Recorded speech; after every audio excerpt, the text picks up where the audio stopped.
Huwag kang masyadong magtiwala sa mga taong nag-aalok ng kabaitan at baka sa huli, pagsisihan mo ang lahat. Magandang araw sa iyo, Mr. Narrator, at sa mga nakikinig sa iyong YouTube channel. Bago ko po simulan ang kwento, ay gusto ko pong ipabatid sa inyo na isa po ako sa masugid ninyong tagapakinig. Ako po si Emerson at nais ko pong ibahagi sa inyo ang aking karanasan ukol sa pag-aalok ng pagkain ng mga estrangherang nagbibigay sa akin ng matinding kilabot. Taong 2000, nakatira ako sa isang apartment sa bahaging malayong bayan na hindi ko na po babanggitin ang eksaktong lokasyon bilang respeto sa mga residente sa lugar na yon. Meron akong nobya pero abala siya sa pagtatrabaho kaya madalang siyang nakakabisita sa akin. Wala pa akong planong magpakasal ng mga panahong yon dahil pinatapos ko na muna sa kolehiyo ang aking bunsong kapatid at kinailangan kong kumayod para masuportahan ang aking pamilya. Isang sakay lamang ang aking apartment sa opisinang pinagtatrabahuhan ko. Malapit naman sa apartment ko ang katrabaho kong si Felipe kaya madalas siyang sumasabay sa akin sa pagpasok sa opisina.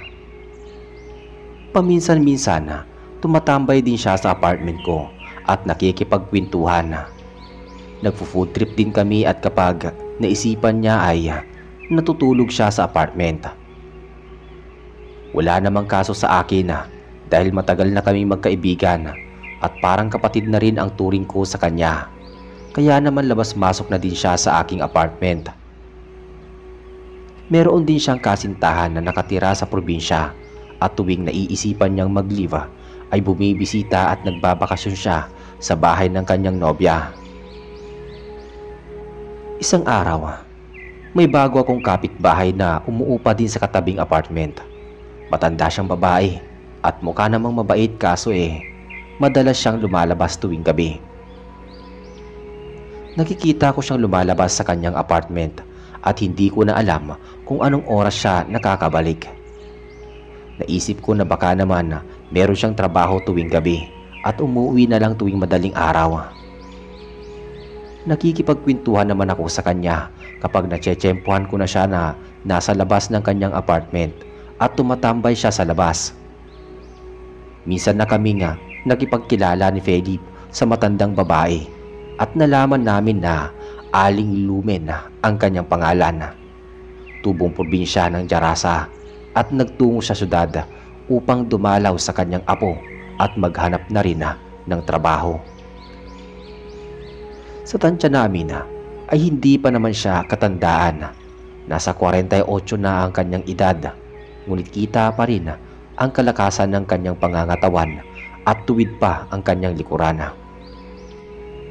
Mukhang mas malakas pa siya sa kalabaw at malaki pa ang kakayahan na makapagtrabaho. Sigurado ako na hindi siya tulad ng ibang matatandang inaabuso ang katawan noong kabataan nila. Natutuwa ako dahil meron na akong kapitbahay. May nakakakwentuhan na ako at nakakasalamuha. Hindi na ako malulungkot sa tuwing nagsosulo akong umuwi sa apartment.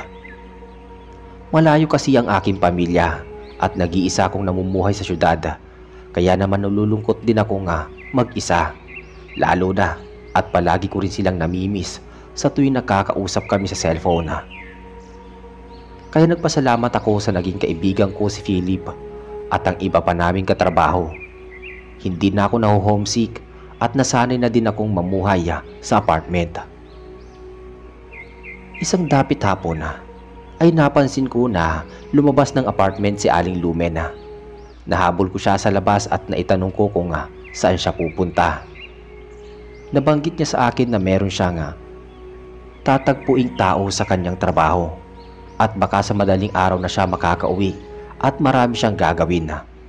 Ngunit ngumiti siya sa akin at sinabihan akong mag-iingat. Malinaw na noon ang lahat. Meron nga pala siyang trabaho tuwing sasapit ang gabi kaya panay ang kanyang paglabas. Nagpasalamat ako at kumaway na lang sa kanya. Binilinan ko din siyang mag-iingat sa kanyang trabaho bago pa ako pumasok sa loob ng apartment. Isang gabi, naalimpungatan ako sa aking pagtulog nang makarinig ako ng malakas na kalabog sa kabilang bahay. Parang may malaking bultong bumagsak sa sahig. Naglakas loob akong sumilip sa bintana ngunit madilim sa kabilang apartment. Hinawi ko ang kurtina at hindi na ako nag-usisa dahil baka isipin ni Aling Lumin ay tsismoso ako. Hindi ako kaagad nakatulog. Pinakiramdaman ko pa ang buong paligid, gayon din sa may dingding. Inalam ko kung anong meron pang mga kaluskos o ingat ako nga naririnig, pero wala nang sumunod. Inabot na ako ng alas 12 bago ako nakatulog ng gabing yon. Hindi ko maiwasang mapaisip dahil talagang kakaiba ang ingay at hindi ko malaman kung ano talagang ginagawa ni Aling Lumin sa loob ng kanyang bahay ng ganoong oras. Kinabukasan, nasumpungan ko si Aling Lumin sa labas ng bahay at sumagi sa isip ko ang nangyari sa nagdaang gabi. Kaya hindi ko maiwasang mapatanong kung anong kumaluskos sa kanyang silid tulugan.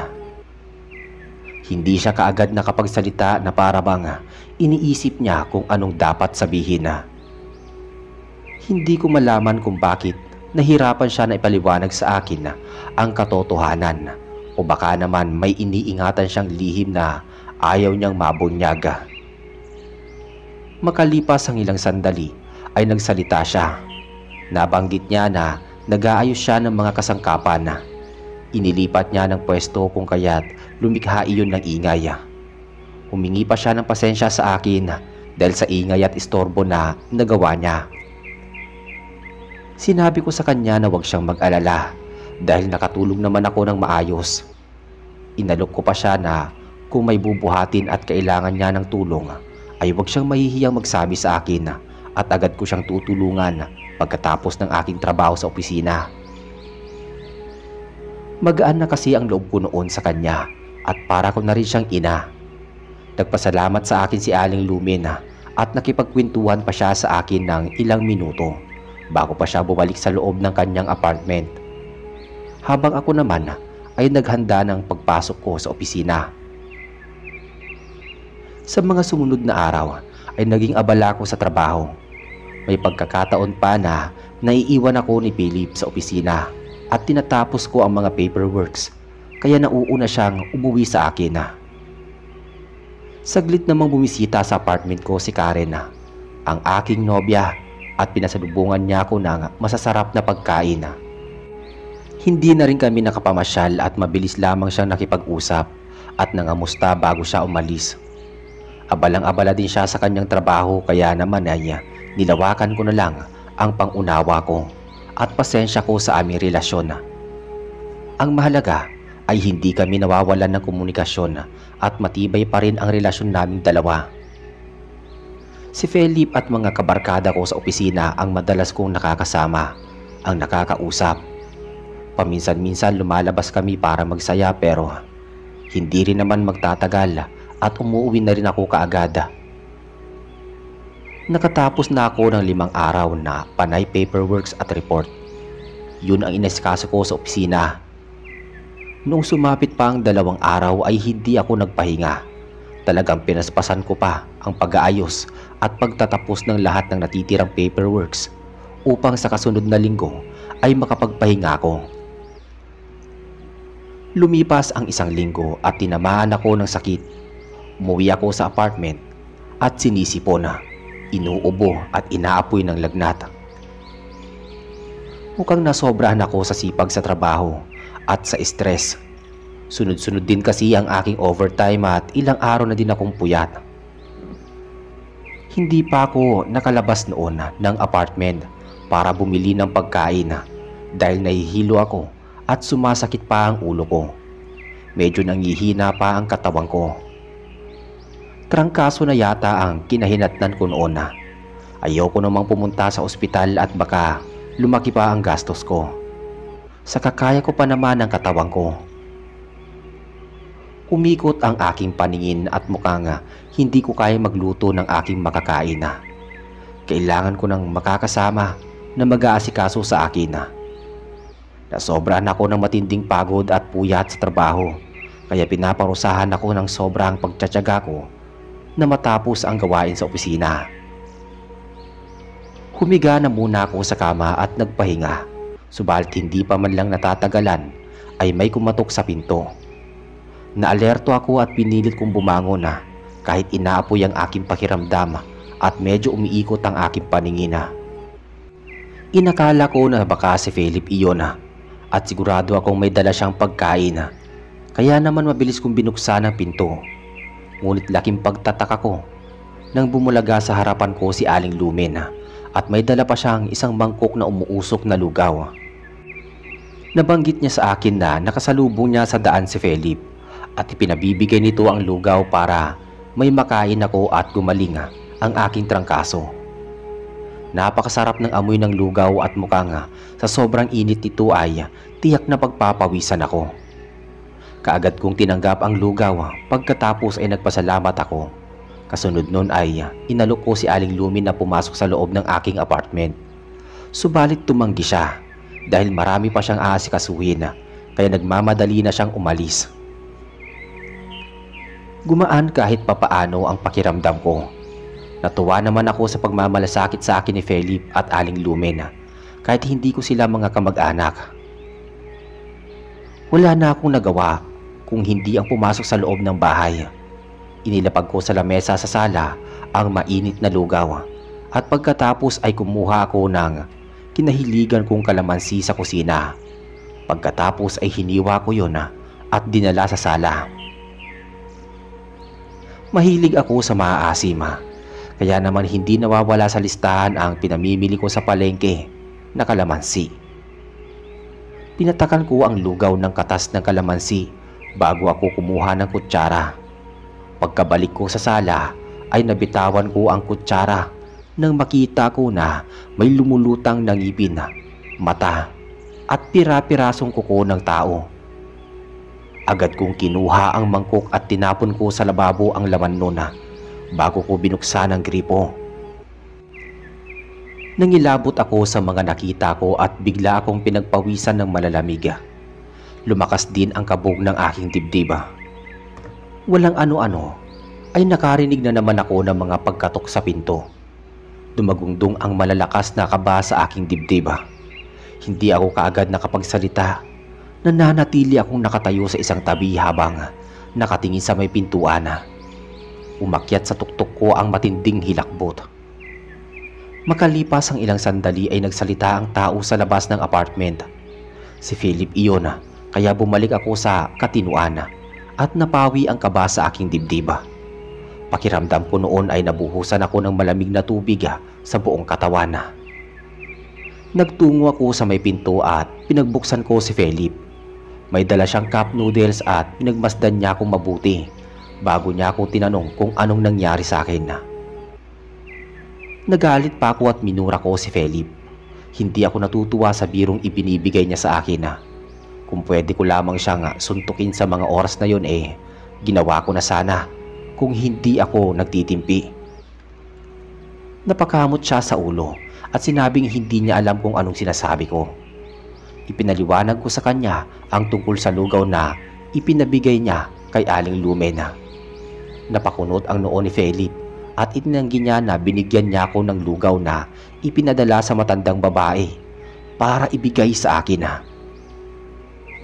Mukhang nag-iimbento lamang daw iyon ng kwento para paniwalain ako na galing sa kanya ang lugaw para siyang lumabas na masama. Pailing-iling pa si Philip habang nakatingin sa akin.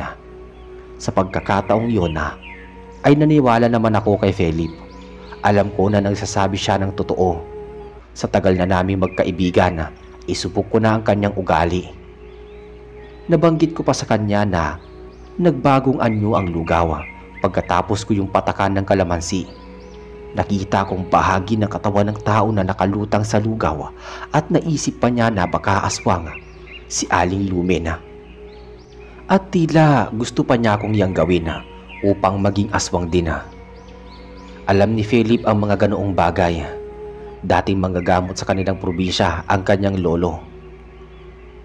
Marami na siyang kaalaman ukol sa mga kababalaghan na ginagawa ng mga kampo ng kadiliman. May nagkwento pa nga siya sa akin na meron palang nakainuman ng kumpare ng lolo niya sa probinsya na isa ring dayo. Nakapalagayang loob daw nito ang kumpare niya at nagkainuman sila kasama ang iba pang mga kaibigan. Ito ang nagsilbi nilang tanggero at pinatikim pa sila ng papaitan. Noong sumapit ang kinabukasan ay nagkasakit silang magkakaibigan at sa loob ng 2 araw ay unti-unti silang nakakaramdam ng kakaibang pagkauhaw at pagkagutom sa lamang karne. Nabahala ang kanilang mga asawa kung kaya't ipinagamot sila sa lolo ni Philip. Napag-alaman nilang nayanggaw ang mga ito ng dayong lalaki. Sa awa naman ng Diyos ay gumaling ang kumpare at kasamahan ng lolo ni Philip. Pero noong rumesbak sila sa bahay ng dayuhan ay hindi na nila ito naabutan pa. Umalis na ito sa kanilang probinsya at hindi na kailanman pumalik. Pinayuhan ako ni Philip na sa susunod ay huwag nang basta-basta magtitiwala sa kung sino-sinong mga bagong kakilala na nagbibigay ng mga lutong ulam o anumang pagkain at baka mapatulad ako sa nangyari sa kumpare na kanyang lolo. Pinapasok ko si Philip sa loob ng apartment at ibinigay niya sa akin ng cup noodles. Nagpasalamat ako at kinuha yun. Kumuha ko ng mainit na tubig at thermos at iyon na lamang ang aking kinain. Nanuot sa dibdib ko ang humahagod na init ng sabaw at talagang malinamnam at malambot ang noodles. Nung pawisan ako ay medyo gumaan ang pakiramdam ko. Nainitan na rin ang sikmura ko kaya bumuti kahit papaano ang aking kondisyon. Nawala na din ang pagkahilo at sakit ng ulo ko. Nakapagpahinga naman ako kahit papaano kaya unti-unting bumalik ang dati kong lakas. Makalipas ang ilang sandali ay naisipan namin ni Philip na manubok sa kabilang apartment upang malaman namin kung anong ginagawa ni Aling Lumen tuwing sumasapit ang gabi. Nabanggit ko kasi kay Philip ang tungkol sa gabi-gabing naririnig kong mga kaluskos at kalabog sa kabilang apartment, kaya nahihiwagaan talaga ako kay Aling Lumen.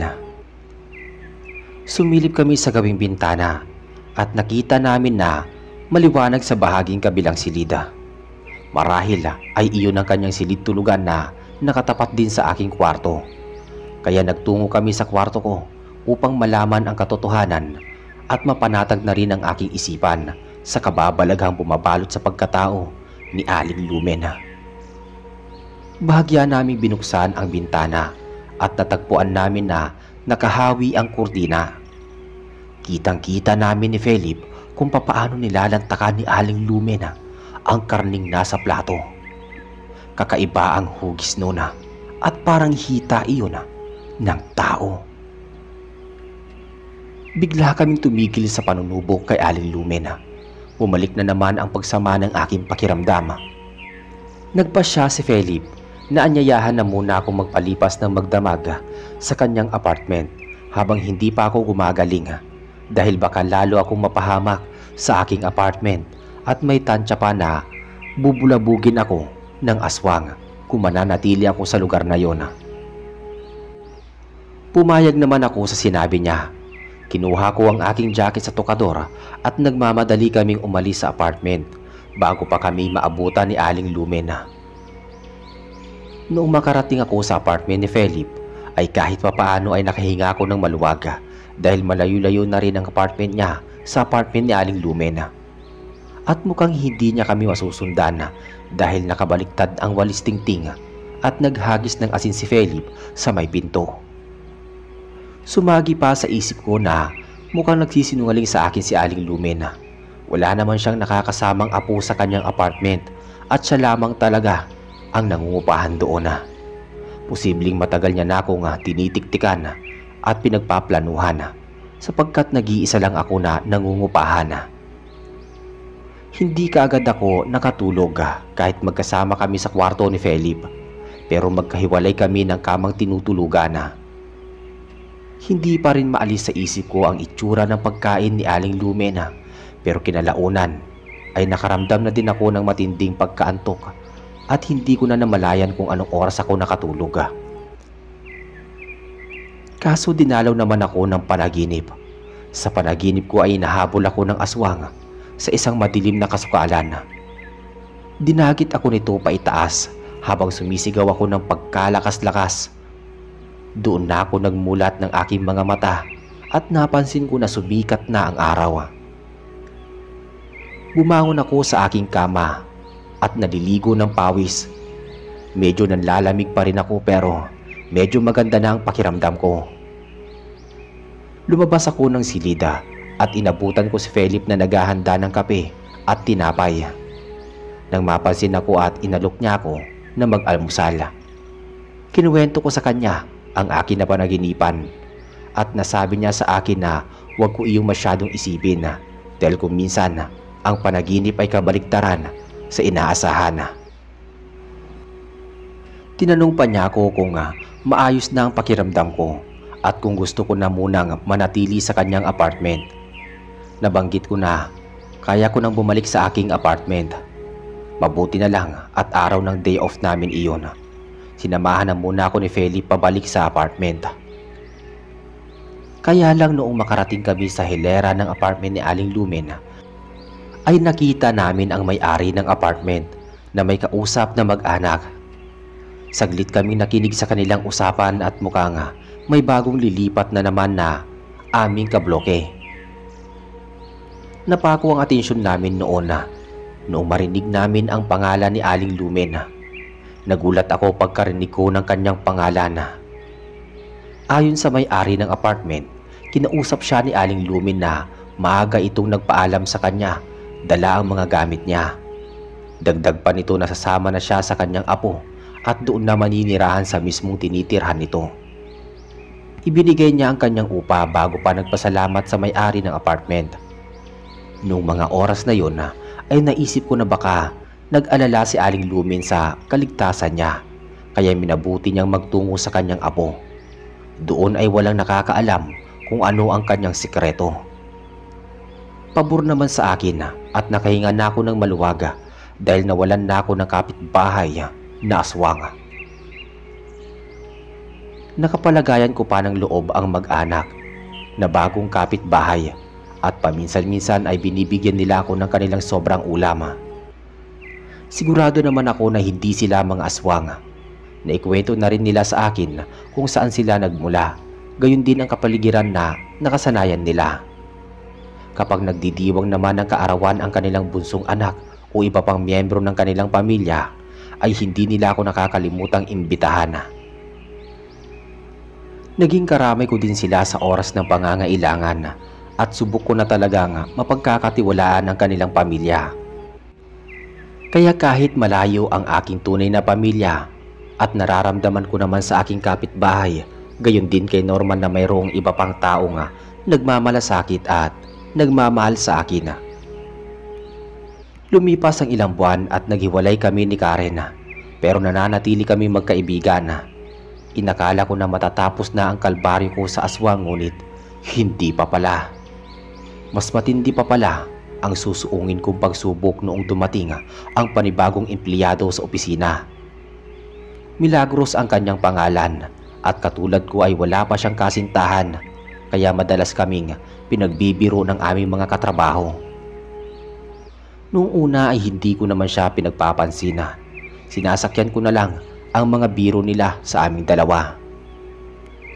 Sa tagal na inirereto sa akin ay naisipan ko na siyang ligawan, ngunit hindi masyadong boto sa kanya si Philip. Medyo may pagkamisteryosa ang dalaga at hindi siya masyadong nagkukwento ng tungkol sa pamilya niya. Kaya naman pinagdodobli ingat niya ako sa panliligaw ko sa dalaga. Isang gabi, magkasabay kaming umuwi ni Philip.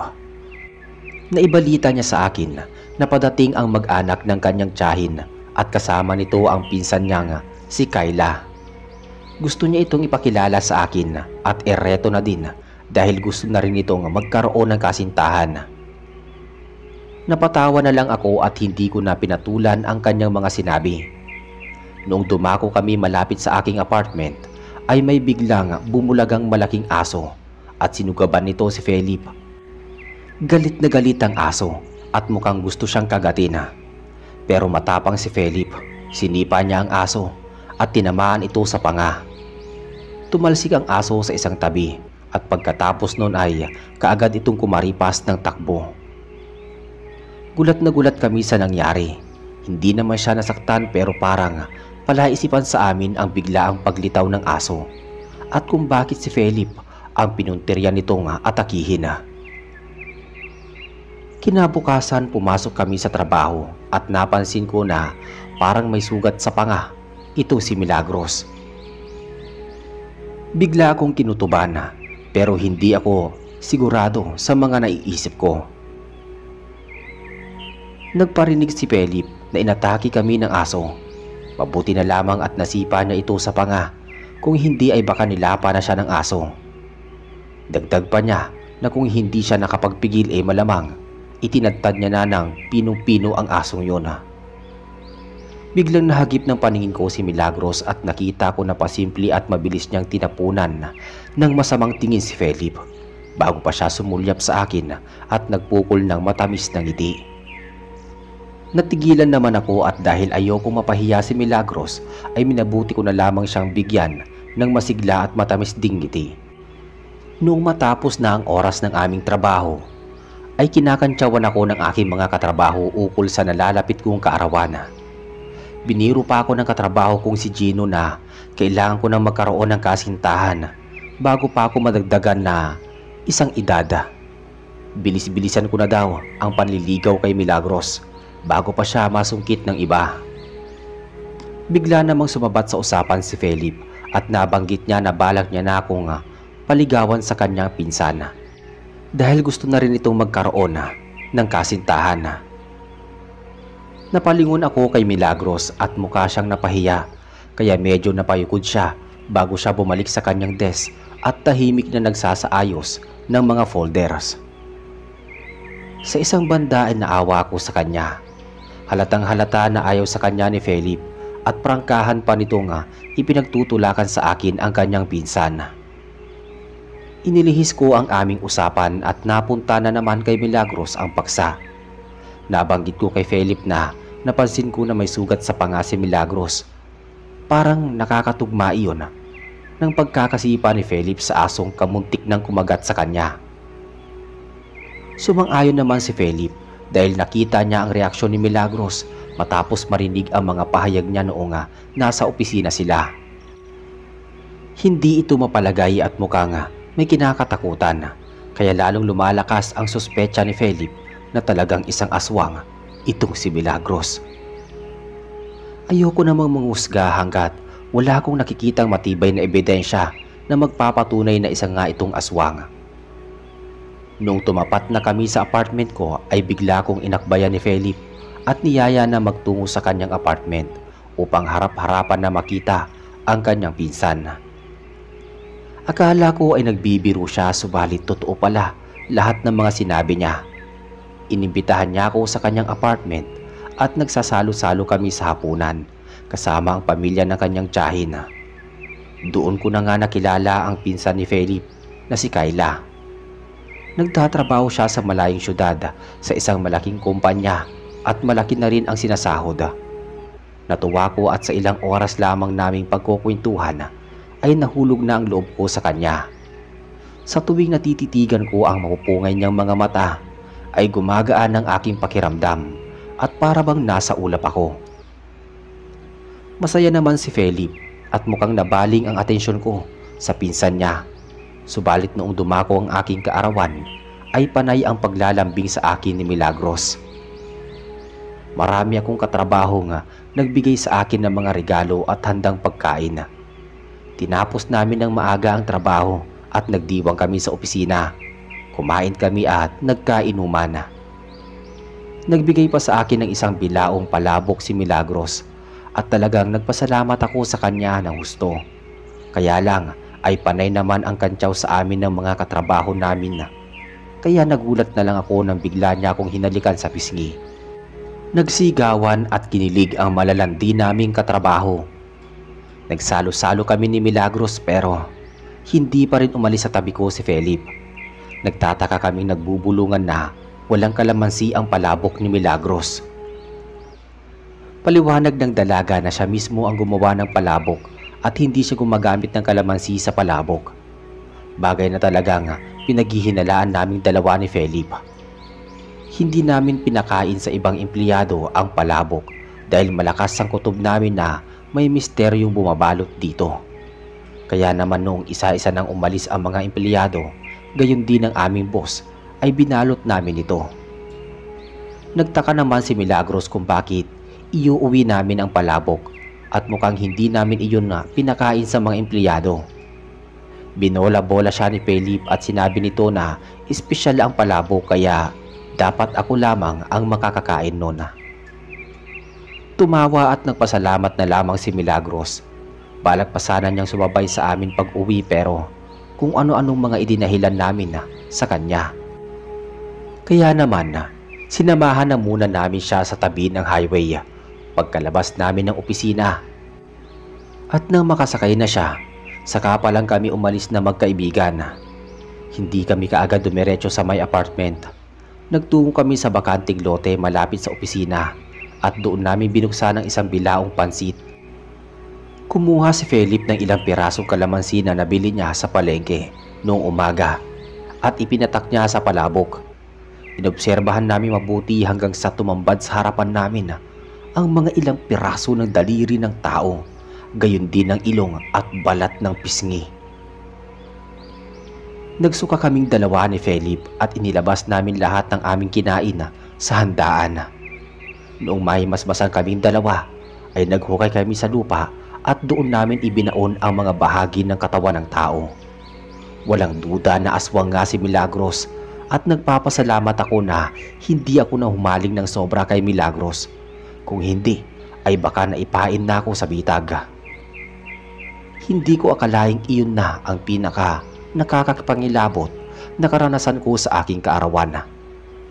Umuwi ako sa aking apartment at husto nga lumalabas ng bahay ang ina ng pamilyang kapitbahay ko at binigyan niya ako ng maliit na cake.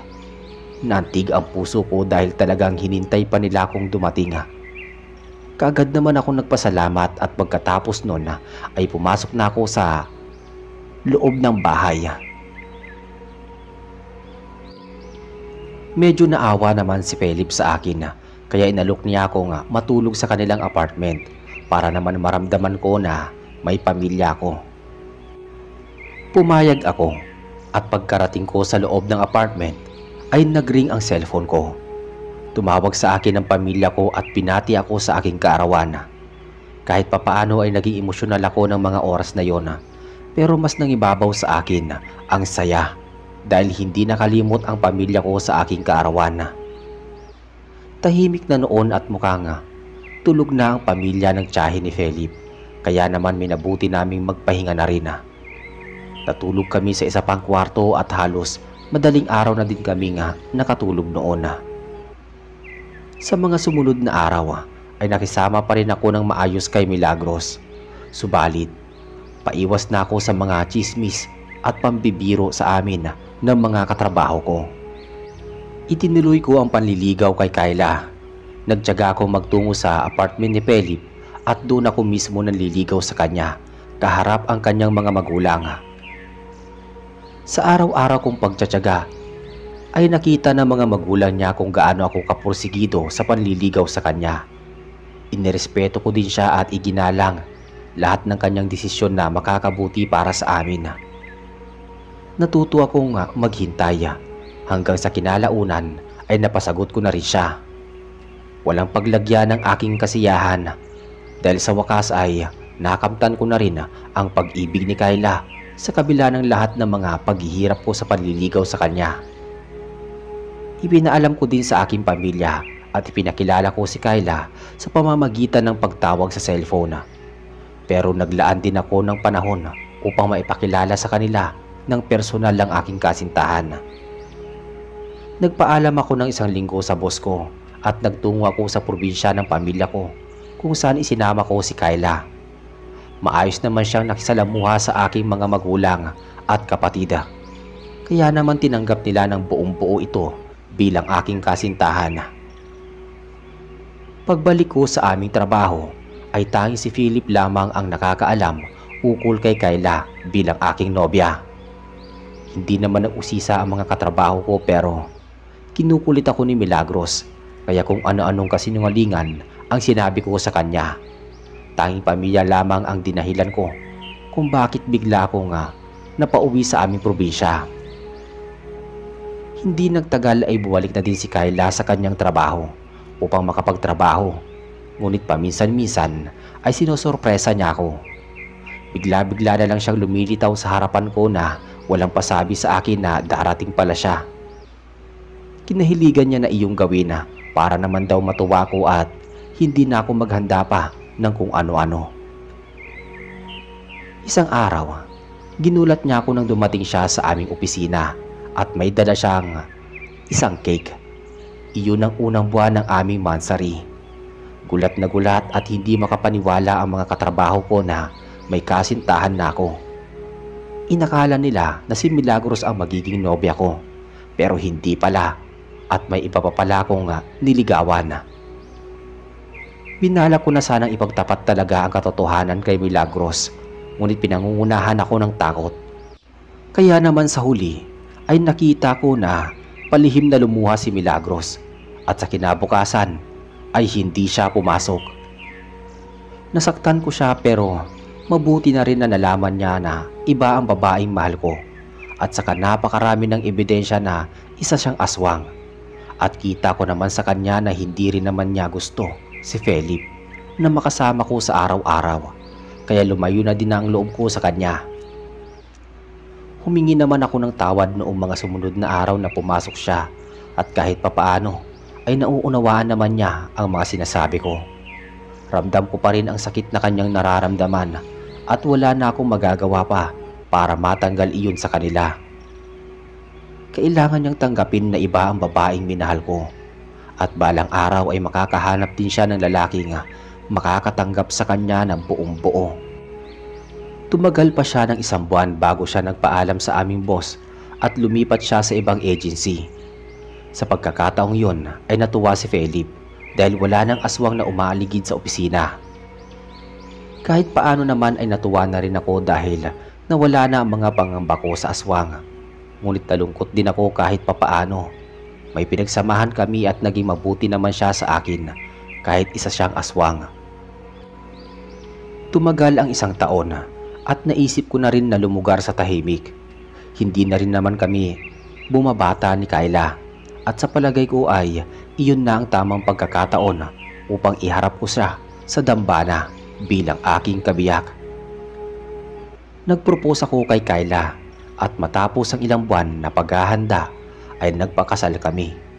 Nagpagawa kami ng sariling bahay at nagkaisa kami na manirahan sa syudad kung saan ako nagtatrabaho at bumuo ng sariling pamilya. Sa kasalukuyan ay meron na akong mga apo at masaya kaming naninirahan dito sa syudad. At dito ko na po tatapusin ang masalimuot naming karanasan ni Felipe sa mga mapagpanggap na aswang na kamuntik na kaming mahawaan ng mga ito. Sana po ay naging inspirasyon ito sa mga tagapakinig. Maraming salamat. Malaki ang respeto at utang na loob natin sa ating mga lolo at lola. Kung minsan pa nga ay sila pa ang tumatayong gabay o mga magulang natin sa tuwing abala at nagkukulang sa atin ang mga magulang natin. Kaya nararapat lamang natin silang irespeto. Mahalin at sundin lalo na sa mga pagkakataong kailangan natin gumawa ng mabibigat na desisyon sa ating buhay. Magandang araw po sa iyo, Mr. Narrator, at sa mga nakikinig. Ako po si Melchor at ang kwento ko pong ibabahagi sa inyo ay sarili ko pong karanasan. Nagsimula ang kwento noong 1996. Elementarya pa lang ako at pinagbakasyon ako sa probinsya sa San Dolor ng aking nanay upang makatulong ako sa pagsasaka at pangingisda ng aking lolo at lola. Naisip ko na rin na magandang ideya iyon sapagkat medyo naiinip din ako sa syudad at sigurado na mapapagalitan lamang ako ng mga magulang ko kung magbabakasyon ako sa syudad at panay lamang ang paglalakwatsa kasama ang mga kaibigan at pinsan. Mabuti na rin iyong nasa probinsya ako at tiyak na mapapakinabangan ako doon ng aking lolo at lola. Isa pa, baka magkaroon pa ako ng oportunidad na mabigyan ng trabaho habang tag-araw bilang libangan. Sa totoo lang, ay paborito akong apo at talagang gustong-gusto ko na parating nagagawi sa probinsya dahil nakakakain ako ng mga sariwang prutas at gulay at nakakapag-akyat sa mga puno ng mangga. Malaya akong nakakapaglangoy sa malinis na karagatan kasama ang aking mga kababata, gayon din ang iba ko pang mga pinsana. Hindi may kakailangan, masaya ang pamumuhay sa probinsya dahil sariwa ang hangin. Simple ang pamumuhay at malayo sa matinding polusyon, hindi tulad sa lungsod na aking kinagisnan na marumi ang hangin. Mataas ang presyo ng mga bilihin, napupuno ng mga kemikal ang mga pagkain. Isang tanyag na albularyo ang aking lolo, samantalang manghihilot at manghuhula naman ang aking lola. Palaging gumagamit ng tarot cards upang malaman ang tunay na kapalaran ng isang tao. Nang makarating ako sa probinsya, ay binasahan na agad ako ng tarot cards ng aking lola. Humanga ako sa angking galing niya sa mabilis na pagbabasa ng mga cards at nadiskubre niya nga magiging mapanganib ang aking pagbabakasyon sa San Dolor. Subalit uusbong ang aking kakaibang kakayahan sa pakikipaglaban sa mga masasamang elemento. Kinabahan ako sa mga sinabi niya dahil wala akong ideya kung anong klaseng panganib ang naghihintay sa akin sa isang buwan na pagbabakasyon. Gusto ko na rin sanang bumalik sa syudad dahil medyo kinakabahan na rin ako sa mga residente sa kanilang probinsya. Isang araw ay naisipan ko na lumabas ng bahay at sumagap ng sariwang hangin. Napagmasdan ko ang buong paligid at nakita ko na matagal na nga pala akong hindi nakakapagbakasyon sa probinsya. Malaki na ang ipinagbago ng mga kabahayan at kakaiba ang aura ng paligid. Parang may mga matang lagi nakamasid sa akin at pinapanood lahat ng aking ikinikilos sa loob ng bahay ni Lolo Nardo. Kinabahan na ako sa araw-araw ko na paglabas ng bahay. May mga nakakaengkwentro ako nga residente na matatalim ang mga tingin at halos saksakin ako sa matindi nilang pagtitig sa akin. Pero nabanggit naman ng lolo ko ay wag ako nga mag-alala at wag ko nang pansinin at magdasal ako ng taimtima kahit saan man ako mapunta dahil maraming naglipa ng aswang sa kanilang baryo. At sigurado siyang pinagbabalakan akong patayin kaso hindi nila iyon magawa dahil simula pa lang na makarating ako sa kanilang tahanan ay protektado na ako ng mga pangontra sa aswang. Napansin ko pa na puno ng hiwaga at misteryo ang probinsya kaya naman nag-iingat akong lumabas at gumalaw mag-isa. Medyo hindi rin ako masyadong nakikisalamuha sa ibang tao at baka mapahamak ako. Kahit protektado ako ng mga pangontra ng aking lolo at lola, ay mabuti na rin na nag-iingat at hindi basta-basta nagpapadala at nagtitiwala sa ibang tao. Kung meron man akong nakakausap at kahit papaano ay nakakagaanan ko ng loob, ay iyong mga taong ginagamot ni Lolo Nardo. Suki na at ramdam ko na mabubuti silang tao. Meron pa nga si Lolo Nardo na kaibigang si Ma'am Beltran na nagpagamot din sa kanya. At nabanggit nito sa akin na pinangingilagan ng ibang dayuhan ng aking lolo, pati ang lola, dahil sa kanilang pambihirang lakas at tapang. Walang makapanlason sa kanila sa inuman at kung meron man gustong mangkulam o mambarang sa kanila, hindi magawa. May karunungan din sa pangontra sa Tigalpo at palipad hangin ang aking lolo at lola. Kaya walang makapagtangka sa kanila ng masama. Dagdag pa ni Mang Beltran na natitiyak niyang inililigtas ng Panginoong Diyos ang kanilang mga buhay laban sa masasamang elemento at binibigyan sila ng biyaya sa kabutihang isinusukli nila sa kapwa. Natuwa ko dahil marami pa rin natitirang mga taong nagtitiwala at nagmamalasakit sa aking lolo at lola kahit malayo at wala sa piling nila ang kanilang mga anak. Isang araw, nagpasama ang aking lola Carmen sa aming dalawa ni Lolo Nardo dahil may manganganak sa kabilang baryo. Sinita niya ang kalesa ni Mang Tomas dahil medyo malalim na ang gabi. Kusang loob namin siyang sinamahan dahil delikado, lalo pat bilog na bilog ang buwan sa kalangitan. May kalayuan ang bahay ni Aling Laila at dumaan pa kami sa may liblib na lugar bago nakarating sa kanilang tahanan. Inilabas ng asawa nito nga si Mang Tomas ang mga kagamitan sa panganganak. Nagluwal ng malusog na babaeng sanggol si Aling Laila at malaki ang pasasalamat niya sa aking lola na mahusay nito nga panganganak. Hindi rin naman kami nagtagal at umalis na kami sa kanilang bahay. Sumakay kami muli sa kalesa ni Mang Tomas, kaya lang ay naalarma ang aking lolo Nardo. Inilabas niya sa hawak niyang bayong ang isang maliit na bote at napansin ko na may laman na langis at may larawan ng poong Jesus Nazareno. At mayroon din iyong nakababad na iba pang mga halamang gamot sa loob nun. Saglit na kumulo ang laman nito at kasabay nun ay umungol ng malakas ang kabayo. Umalog-alog ang kalesa at hindi makontrol ni Mang Tomas ang pagwawala nito. Kamuntik na kaming mabuwal mula sa aming kinauupuan. Lumipas ang ilang sandali at tumigil ang pagwawala ng kabayo. Dumungaw ako sa may bintana at may nasalubong akong tatlong mapupulang mga kababaihan na naglalakad patungo sa aming direksyon.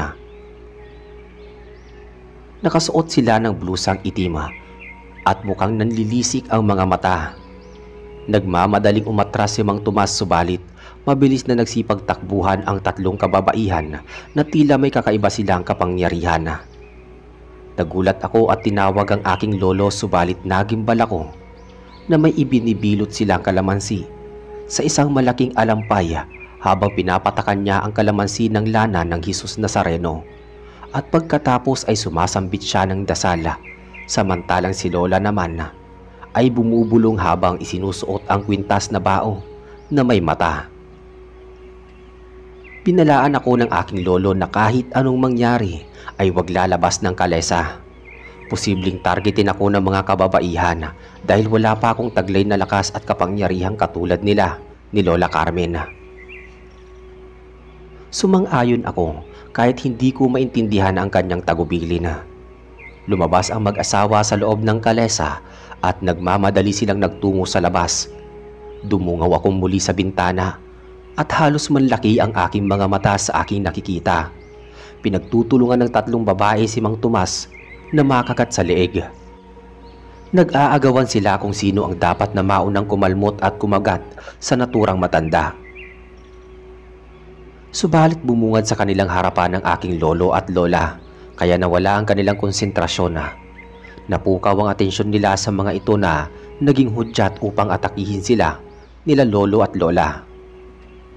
Noong una ay akala ko mahihina ang aking abuelo at abuela dahil nasa 80 anyos na ang kanilang edad at sigurado ako nga mababagal na silang kumilos kumpara sa mga bata ang edad sa kanila.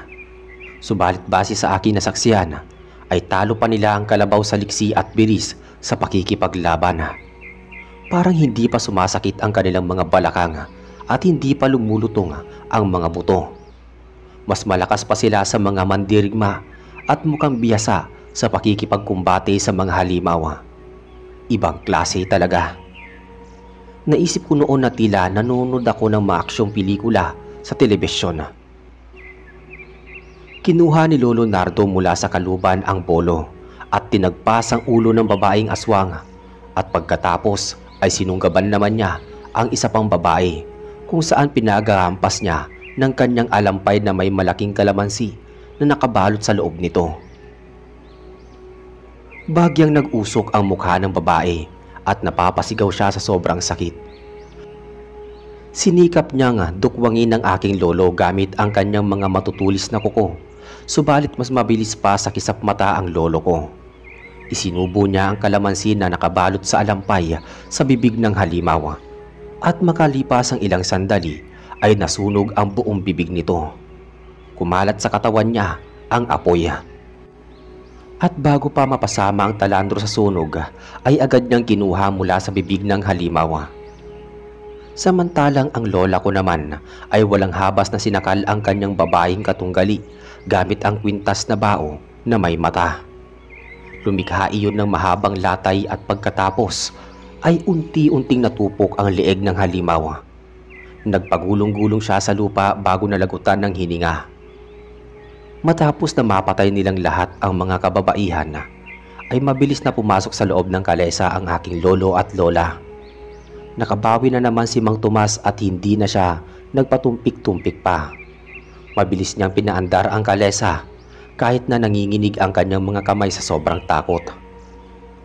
Inumaga na kami na nakauwi sa bahay at talagang nangilabot pa rin ako sa mga nakita ko noong gabi na nagtungo kami sa kabilang ibayo.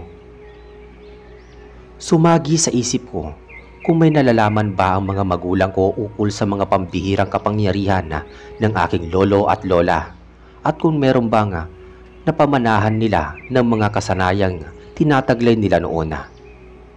Hindi rin nagtagal ay nawala rin naman ang mga takot ko nang sumapit ang katanghalian at nagsalo-salo kaming kumain sa pagkainan ng aking lolo at lola. Kampante na ang kalooban ko na hindi ako pababayaan at ililigtas ako sa anumang kapahamakan ng aking mga lolo at lola laban sa mga kampo ng kadiliman. Habang nag-i-enjoy kaming kumain sa pagkainan, ay ipinaliwanag sa akin ni Lolo Nardo na danag daw ang mga babaeng nakainkwentro namin kagabi. Mga miyembro sila ng bampirang aswang na walang awang pumapatay para makasipsip ng sariwang dugo ng mga tao. Nabanggit niya sa akin ang tungkol sa dala niyang isang bote ng langis na nakalagay sa bayong na dinala namin sa kabilang ibayo. Kumukulo ang langis na may basbas ng poong Nazareno na may babad na halamang gamot ang tawag sa lana. Pangontra daw iyon sa kulam maging sa mga aswang. Dagdag pa niya na kumukulo ang lana nito kapag may masamang balak ang isang tao o sa tuwing may mga aswang na umaaligida. Ginagamit din niya ang naturang lana upang makapanggamot ng may sakit. Bukod doon ay kaya rin nitong mapagaling ang kanyang mga sugat at karamdaman. Kaya naman sa tuwing nagkakaroon siya ng anumang masasakit sa kanyang katawan ay ipinapahid lamang niya ang lana at kusa na rin na nawawala ang sakit. Pinapanatili din nila ni Lola Carmen ang pisikal na pag-iihersisyo pati ang espiritual na pag-uorasyon upang mapalakas ang kanilang kapangyarihan. Iyon ang sikreto kung bakit humahaba ang kanilang mga buhay at hindi sila dinadapuan ng matinding karamdaman. Ipinakita ni Lolo Nardo ang mahabang alampay at kamuntik na akong mapaatras mula sa aking kinauupuan. Nakabalandra sa harapan ko ang imahe ni San Miguel de Arcangel habang nakikipagtunggali kay Satanas at sa ilalim nito ay nakasulat ang iba't ibang Latin na dasal at orasyon. Iyon daw ang madalas na ginagamit na pangontra sa masasamang elemento ng aking lolo dahil nagtataglay daw ito ng iba't ibang dasal. Ang talandro na pwede niyang gamitin sa panggagamot ng taong nakulam, nabarang, sinasapian at maging paraan sa pagpatay at pagtaboy sa mga aswang. Namilog ang aking mga mata at talagang kinilabutan ako sa mga nakita ko sa alampay. Mukhang alagad pa ng Diyos ang aking lolo at lola na sinugo niya sa lupa upang isagawa ang kanilang misyon. Samantalang si Lola may suot naman na kwintas na bao na may mata. Ang naturang agimat at ginagamit niya iyon upang makalaban sa mga aswang. May kinuha siyang basket na naglalaman ng buntot pagi at isiren daw iyon sa kanyang sandata sa pagtaboy ng aswang. Kinahapunan nanood ako ng panggagamot ng aking lolo Nardo sa isang binatang binarang ng kanyang dating nobya. Sumusuka siya ng mga uod at tipaklong at halos isang bowl na ang kanyang mga naisukang insekto. Nabanggit ni Lolo Nardo sa binata na gumagamit ng itim na mahika ang kanyang dating nobya at talagang lubos ito nasaktan sa kanyang pang-iiwan. Kaya gusto siya nitong maghirap ng lubusan sa ginawa nitong kasalanan sa kanya. May hawak na maraming halamang gamot si Lolo habang bumubulong siya ng kakaibang dasal habang pinapausukan ang binata. Namamawis at namimilipit siya sa kanyang kinauupuan. Pinunasan siya sa sintido ng aking lolo ng lana ng poong Nazareno. Kasabay na ikinuskus niya dito ang alampay. Lumipas ang ilang sandali ay nawalan ng malay ang binata. Napabagsak siya sa kawayang sahig ng aming bahay. Gusto ko na sana siyang tulungan subalit pinigilan ako ng aking lolo. Inobserbahan namin siya ng ilang minuto hanggang sa magmulat siya ng mga mata at unti-unting nakabangon. Tumigil ang kanyang pagsusuka. Mukhang bumuti ang kalagayan. Hindi ako makapaniwala sa mga nakita ko. May kung anong malakas na mahika ang ginamit ng aking lolo para mailigtas ang binata sa nakakapangilabot na pambabarang. Binigyan siya ng alay sa isang tray na itlog ng pugo at sariwang mga gulay ng bintana bilang pasasalamat, at pagkatapos ay maayos na umalis sa aming bahay kasama ang kanyang isa pang kasamang lalaki. Kasunod niyang ginamot ang isang dalagang kinulam ng kanyang kaklase. Gumawa ng orasyon ang lolo ko at kumuha siya ng lubigan. Pinakuluan niya sa isang kalderong tubig at pagkatapos ay inilagay niya sa pinakuluang lubigan sa isang basong tubig at ipinainom sa dalagita. Tinasalan pa niya ito bago natapos ang panggagamot. Pinayuhan niya ang ina ng dalagita na maglaga ng lubigan at maaari ring isama ang lubigan sa langis ng nyog at gawing pampahid o itali sa binti kung sa palagay niya ay nananatili pa rin ang pangkukulam sa kanyang anak. Dagdag pa ng aking lolo sa kaalaman ng ina na maglagay ng pandan sa kanilang bahay dahil isa daw iyon sa pangontra sa kulam. May isa pang mabisang paraan upang malabanan ang kulam. Tinuruan ang ginang ng aking lolo ng ilang panuto. Mainam daw na kumuha siya ng purong asin, gayon din ang binalatan ng piraso ng bawang at puting kandila. Kailangan daw na hindi nagagamit ang kandila.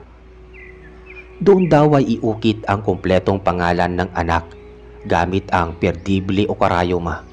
Pagkatapos ay humiling ng proteksyon at kasunod ay kumuha ng basong babasagin at saka ilagay ang asin at mismong itusok ang kandila kung saan inukit ang pangalan. Pagkatapos ay ilagay ang isang butil na pinalatang bawang at humarap sa silangan at sindihan ang kandila. Muling humiling ng proteksyon kontra sa itim na mahika dulot ng kulam. Yun ang sinabi niya sa ginang. Mula alas 6 ng umaga hanggang alas 8 ng umaga lamang ang paggawa ng ganoong orasyon tuwing unang Biyernes ng buwan. Matapos yun ay nagpasalamat ang mag-ina at nagbigay sila ng alay na kakanina bago umalis sa aming bahay. Kasunod noon nagligpit na rin ng mga kagamitan sa panggagamot si Lolo Nardo at naghanda na rin ng hapunan si Lola Carmena. Tumulong ako sa paglalagay ng mga kubyertos, plato, baso at mga mangkok na ipinatong ko sa lamesa. Sumapit ang gabi. Nakahanda na ang hapunan. Sabay-sabay kami kumain nang biglang nakarinig kami ng mga sigawan at manakanakang kaguluhan sa labas ng aming bahay.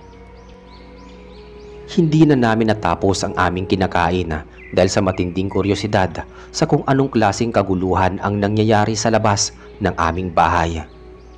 Binuksan ni Lolo Nardo ang pinto. Nagtungo kami sa aming bakuran at nakita naming nagtatakbuhan ang mga kapitbahay namin sa labas ng bahay ni Armina na may 7 buwan na ang kanyang pinagbubuntis na sanggola.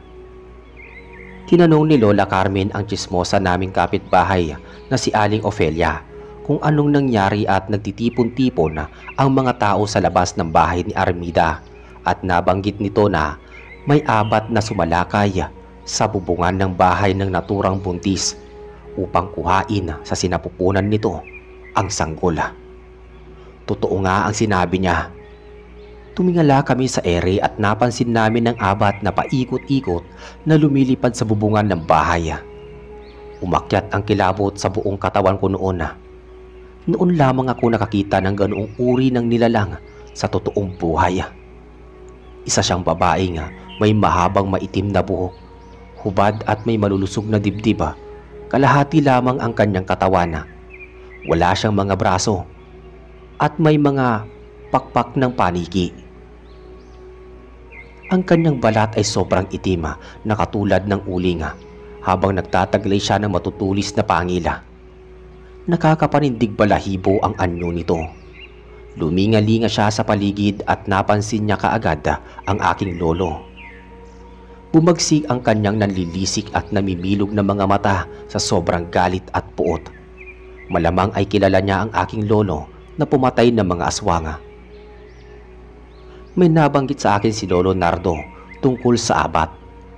Ayon kay Lolo Nardo, ang abat o awok na pinaniniwalaan ng mga waray na mga kauri ng mga manananggal. Sa umaga ang abat ay isang ordinaryong tao, pero sa tuwing sumasapit ang takip silim ay gumagawa sila ng ritual sa isang tagong lugar kung saan nagpapahid ng mga ito ng lana sa katawan. Sumasambit ng kakaibang orasyon at unti-unting napuputol ang bewang nito. Ngunit ang kaibahan sa manananggal, sila ay hindi tinutubuan ng pagpak. Kung hindi nagpapalit anyo ang kanilang mga braso at kamay bilang pakpak. Parang paniki na ginagamit nila sa paglipad. Sa hindi ko malamang kadahilanan, ay biglang kumaripas ng takbo ang aking lolo at lola pabalik sa aming bahay. Sinundan ko sila at napakunot noo ako dahil kumuha siya ng malaking rifle. Binuksan ni Lola Carmen ang kwintas na bao na may mata at talagang napahanga ako dahil nagsisilbing takip pala iyon. May nakabilot na papel sa loob at napansin ko na naglalaman iyon ng pinong asin. Samantalang naglagay ng mga bronze na metal si Lolo Nardo sa loob ng rifle. Iginayak din ni Lola Carmen ang alampay, gayon din ang lana ng puong Nazareno, saka siya muling bumalik sa labas ng bahay ni Armida. Nag-alma ang abat mula sa kaitaasan nang magtama ang paningin nila ng aking lola. Tila nakaramdam siya ng kakaibang panganib. Mabilis siyang nakalipad pero pinaputukan siya ng aking lolo at mabilis na hinabol.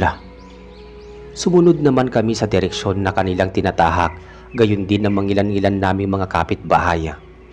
Dumako kami sa bahaging ilog kung saan sumuot sa kasukalan ang aking lolo habang hawak pa rin ang mahabang rifle.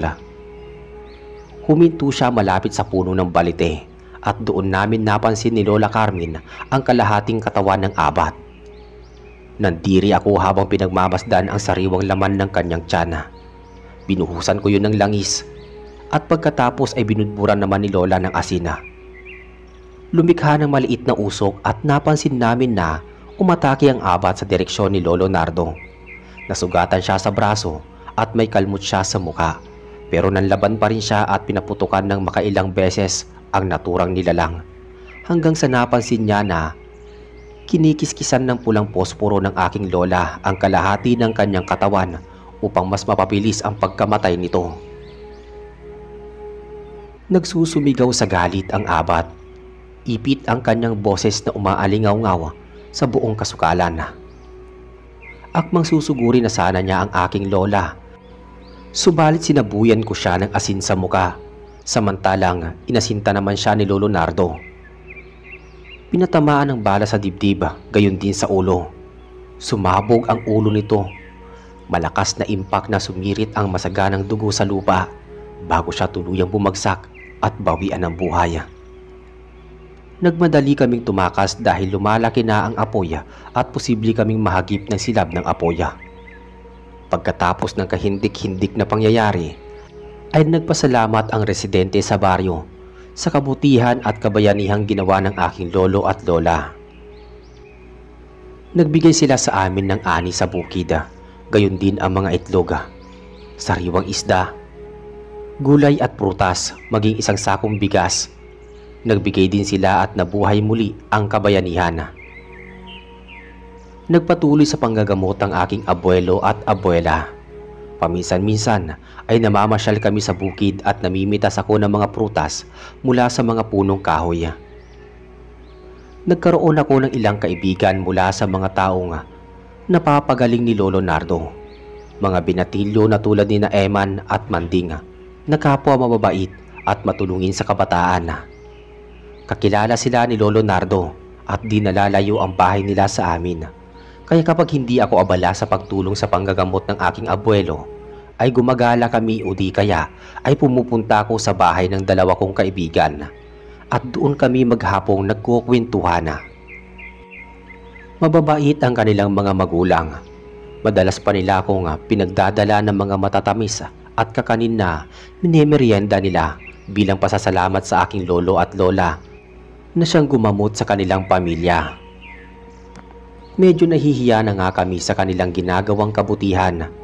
Hindi lang ako makakatanggi dahil magtatampo sila kapag hindi ko tinanggap ang mga inaalok nilang pagkain. Ibang-iba talaga ang mga kaugalian ng mga tao sa probinsya kumpara sa syudad. Sa probinsya nagbibigay ng mga ulam at pagkain, lalo na mga magkakapit-bahay. Madalas ay hindi magastos sa pagkain, lalo na kapag mayroong taniman ng mga gulay sa bakuran ng mga kabahayan. Kumpara sa syudad na kailangan mong kumayod para may pambili ng pagkain sa araw-araw. Kung wala pang maayos na trabaho ay kumakapit sa patalima o di kaya ay gumagawa ng masama para lang may mapakain sa may pamilya. Kaya naman nagpapasalamat ako na namuhay ako sa isang maayos na pamilya kung saan hindi ko kinakailangang maghirap ng husto para lang mabuhay at makapag-aral. Sa mga sumunod na araw at linggo ay naging masaya at mapayapa ang probinsya hanggang sa may dumating na namang matinding pagsubok sa amin. Hindi nagtagal ay may nakilala kong magandang dalagita at bagong salta ang kanyang pamilya sa probinsya. Halos mga 2 linggo na silang nakakalipat noon sa probinsya. Flor de Lisa ang pangalan ng dalagita at mukha siyang mabait, mahinhin at talaga namang kaakit-akit. Kaya lang masama ang hinala sa kanya ng aking lolo at lola dahil tuwing sumasapit lamang ng gabi kung lumalabas siya ng bahay at napaka-misteryosa niya. Walang masyadong nakakaalam ng impormasyon ng kanyang pamilya sa probinsya. Wala naman akong kakaibang makitang dahilan para paghinalaan ko siyang aswang dahil maraming beses na akong nakakapunta sa bahay nila at naipapakilala na rin niya ako sa kanyang mga magulang. Kita ko ang pagiging magiliw nila sa mga bisita at tipikal silang pamilya na maayos tumanggap ng panauhin at hindi matapobre sa mga bumibisitang lalaki sa kanilang anak na babae. Isang araw ay masaya kami na masyal ni Flor de Lisa at ramdam ko na medyo lumalalim na ang aming pagkakaibigan. Sa palagay ko ay unti-unti nang nahuhulog ang kalooban namin sa isa't isa. Kaso noong bandang makauwi na ako sa bahay ay pinayuhan ako ng lolo at lola ko na maghinay-hinay sa kapusukan ko at hindi ko pa rin lubusang kilala si Flor de Lisa. Ayaw nila akong masaktan ng lubusan kaya ganoon na lang ang pag-aalala nila sa akin. Sinabihan ko naman sila na ipanatag ang loob dahil walang masamang mangyayari sa akin. Malinis ang intensyon ko kay Flor de Lisa at mabuting tao rin naman siya, gayon din ang kanyang pamilya. Nanahimik ang aking lolo at lola pero pakiramdam ko ay hindi pa rin sila kumbinsido sa mga sinabi ko. Isang gabi, hindi kaagad ako nakauwi sa aming bahay dahil inabot kami ng gabi sa matagal na pagkukwentuhan. Narinig ko sa labas ng bahay ni Flor de Lisa na tinatawag ako ng aking lolo. Kanina pa pala niya ako hinahanap. Medyo mataas na ang kanyang boses at kamuntik pa siyang makipagtalo sa tatay ni Flor de Lisa. Mang Damian ang pangalan ng tatay ng dalaga. Mabuti na lang at napakalma ko siya. Kaya lang ay biglang may kung ano malamig na hangin ang dumampi sa aking balat at para bang biglang tinakpan ng makapal at maitim na ulap ang buwan sa kalangitan. Hindi ko mapaliwanag ang takot na gumapang sa aking buong katawan. Pakiramdam ko noon ay may magaganap na namang kababalaghan. Marahil iyon ang dahilan kung bakit ako sinundan at pinapauwi ni Lolo Nardo. Hindi pa ako nakakarating sa bakuran ni Flor de Lisa para salubungin ko ang aking lolo nang biglang may dumagit sa aking likuran. Sa hindi malamang kadahilanan ay mabilis akong tinangay sa ere ng napakalaking ibon. Kasabay niyang lumipad ang mga nilalang na animoy mga halimaw. Natakot ako at napapasigaw habang tumatakbo ang aking lolo at hinahabol niya ako ng tingin.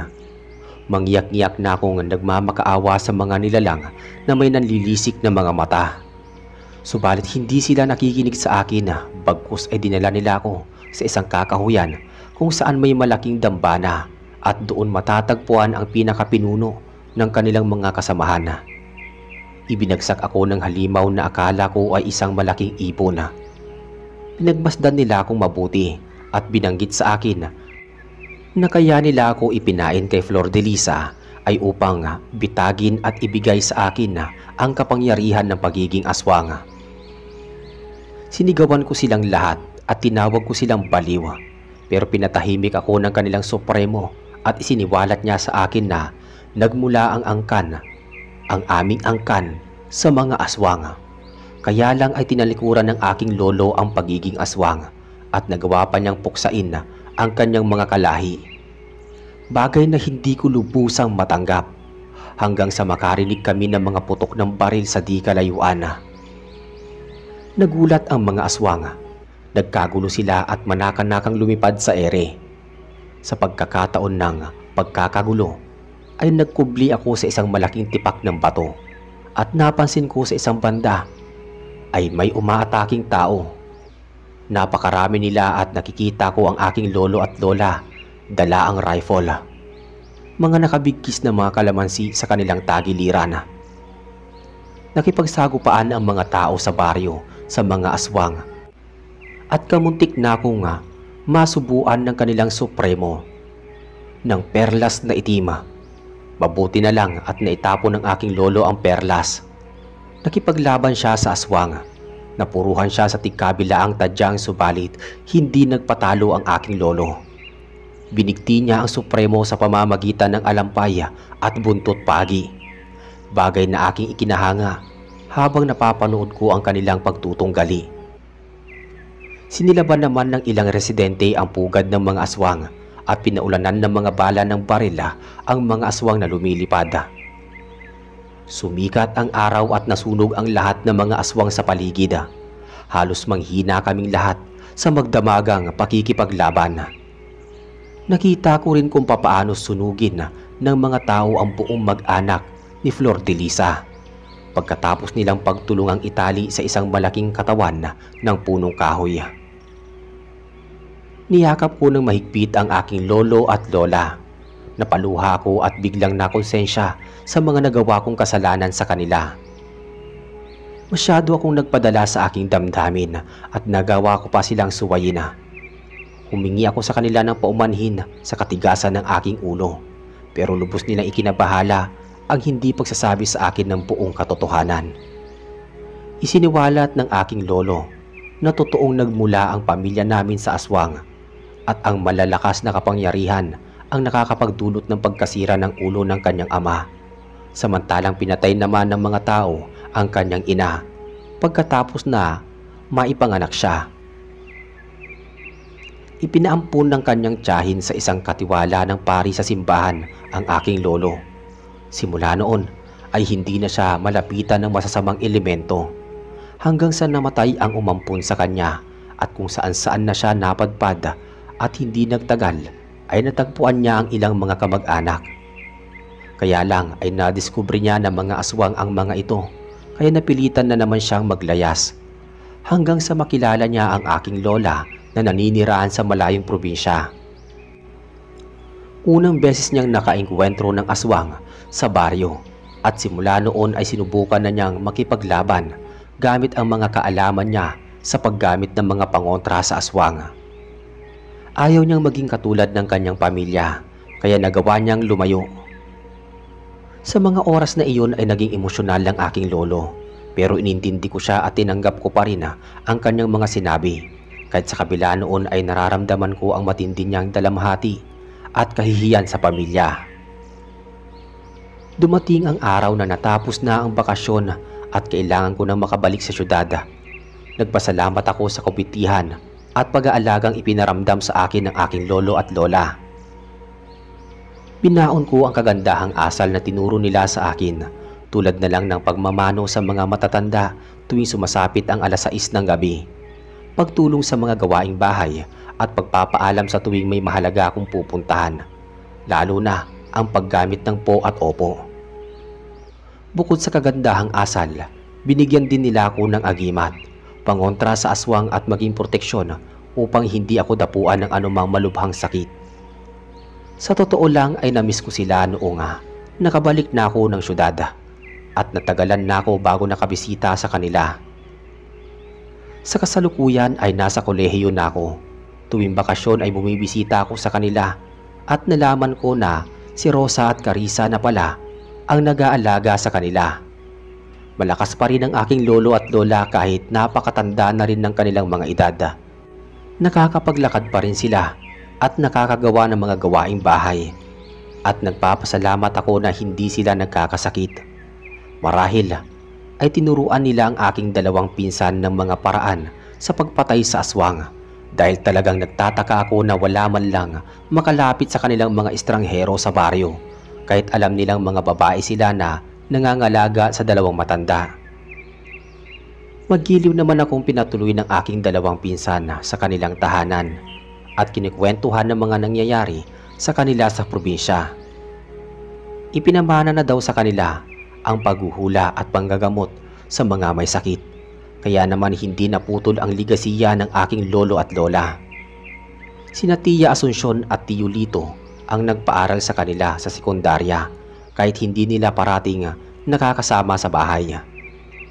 Nananatili silang mga ordinaryong dalagita sa kabila ng mga itinatago nilang kaalaman sa pangontra sa barang, kulam, gayuma, maging sa mga aswang. Hindi lamang daw nila kaya na maging kumadrona dahil masyado pa silang bata at wala pa silang matagal na kasanayan sa pagpapaanak at baka makapatay pa sila ng sanggola.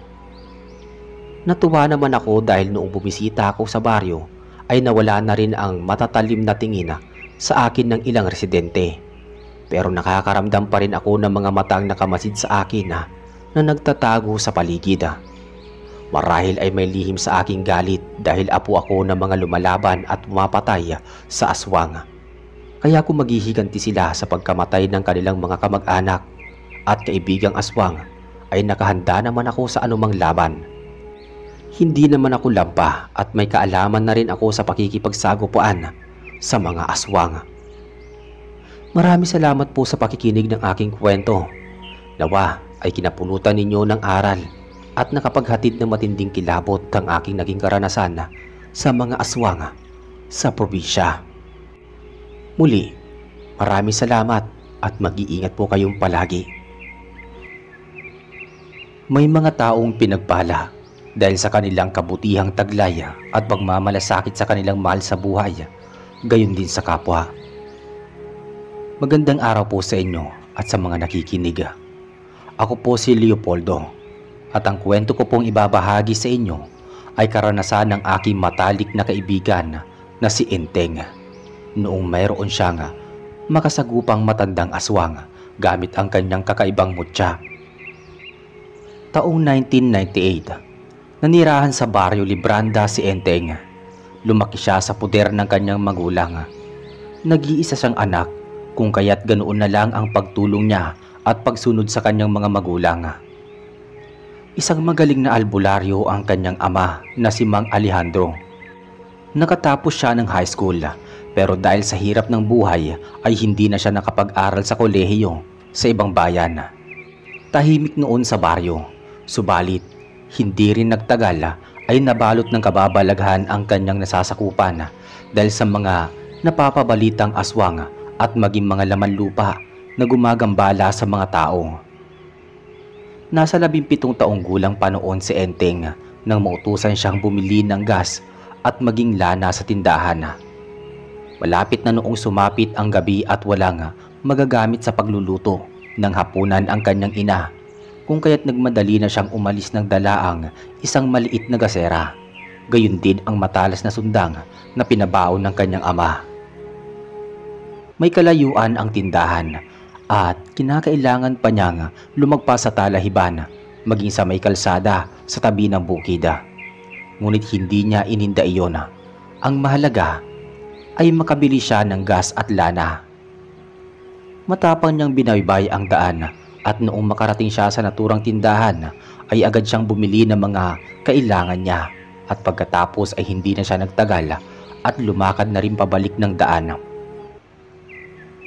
Lumipas ang ilang minuto at dumaan siya sa kalsada sa tabi ng bukid.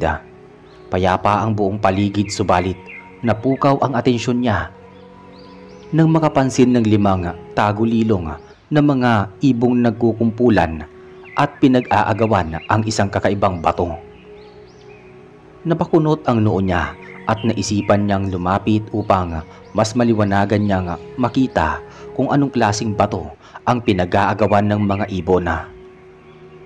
Subalit nang makalapit siya at matamaan ng liwanag ng gasera ang mga tagulilong, ay bigla itong nagsiliparan sa ere at mabilis na pinagaspas ang kanilang mga pakpak na animoy natakot sa liwanag na hatid ng gasera. Laking gulat ni Enteng nang mapansin na nakaalis na, bigla na lang nawala ang tagulilong ay nawala din ang batong pinag-aagawan ng mga ito. Dagdag kaalaman para sa mga tagapakinig, ang tagulilong o nightjar sa Ingles ay mga uri ng ibon na hindi makikita tuwing umaga. Sila ay lumilitaw tuwing gabi at madalas silang nakikita sa kadiliman o sa mga bukid sa gawing tabi ng kalsada. Tumingala sa kaitaasan si Enteng at nakita niya ang mga tagulilong na patuloy na lumilipad. Ngunit hindi niya matagpuan na tangay-tangay ng mga ito ang pinag-aagawan na bato. Medyo kinilabutan si Enteng. Lumingalinga siya sa paligid at akmang aalis na sana sa gawing bukid nang may maamoy siyang masangsang at talagang mabalasik na amoy. Hinanap niya kung saan nagmumula ang amoy ngunit wala siyang makita anumang senyales o bagay na makakapagturo kung saan matatagpuan ang naturang amoy. Ipinagpatuloy niya ang paglalakad at hindi na binigyan ng atensyon ang mabahong amoy na yon. Ipinagpalagay na lamang niya na baka may namatay na hayop sa lugar na yon. Pero hindi pa man lang siya nakakalayo sa gawing bukid ay may namataan siyang isang bulto na nakatubad sa tabi ng isang malaking punong kahoy. Saglit niyang itinaas ang gasera upang matapatan ng liwanag ang naturang figura. Nang manlaki ang kanyang mga mata, tumayo ang figura at nakita niya ang isang hubot-hubad na matandang lalaki. Nanlilimahid ang maitim na nangingintab nitong katawan. Sobrang pula ng mga mata at talagang nagtutulisan ang mga pangila, pati na rin ang mga kuko sa daliri. Napahakbang patras si Enteng. Saglit siyang binalot ng takot at panlalamig ng buong katawan nang may naapakan siyang malaking bato. Paglingon niya at pag-angat niya ng kanyang mga paa ay nakita niya ang batong pinag-aagawan ng mga tagulilong. Agad niya iyong dinampot at bumalik pa siya ng tingin hanggang sa namutla siya dahil sa takot nang mapansin ang aswang na ilang pulgada na lamang ang layo nito sa kanya. Suminghot-singhot ang aswang sa hangin, palinga-linga ng tingin na parabang hindi siya nito nakikita. Laking gulat niya na kahit nagtangka siyang maghamon ng away ay hindi siya nito nakikita. Kaya naisip niya na baka may kinalaman ang batong hawak niya sa sitwasyon niya noon. Hindi pa rin siya kaagad nakakilos ng mga sandaling yon, lalo pat lumapit pa sa kanya ang aswang at patuloy pa rin itong sumisinghot-singhot sa paligid, subalit para nitong bulag na hindi nakikita ang kanyang presensya.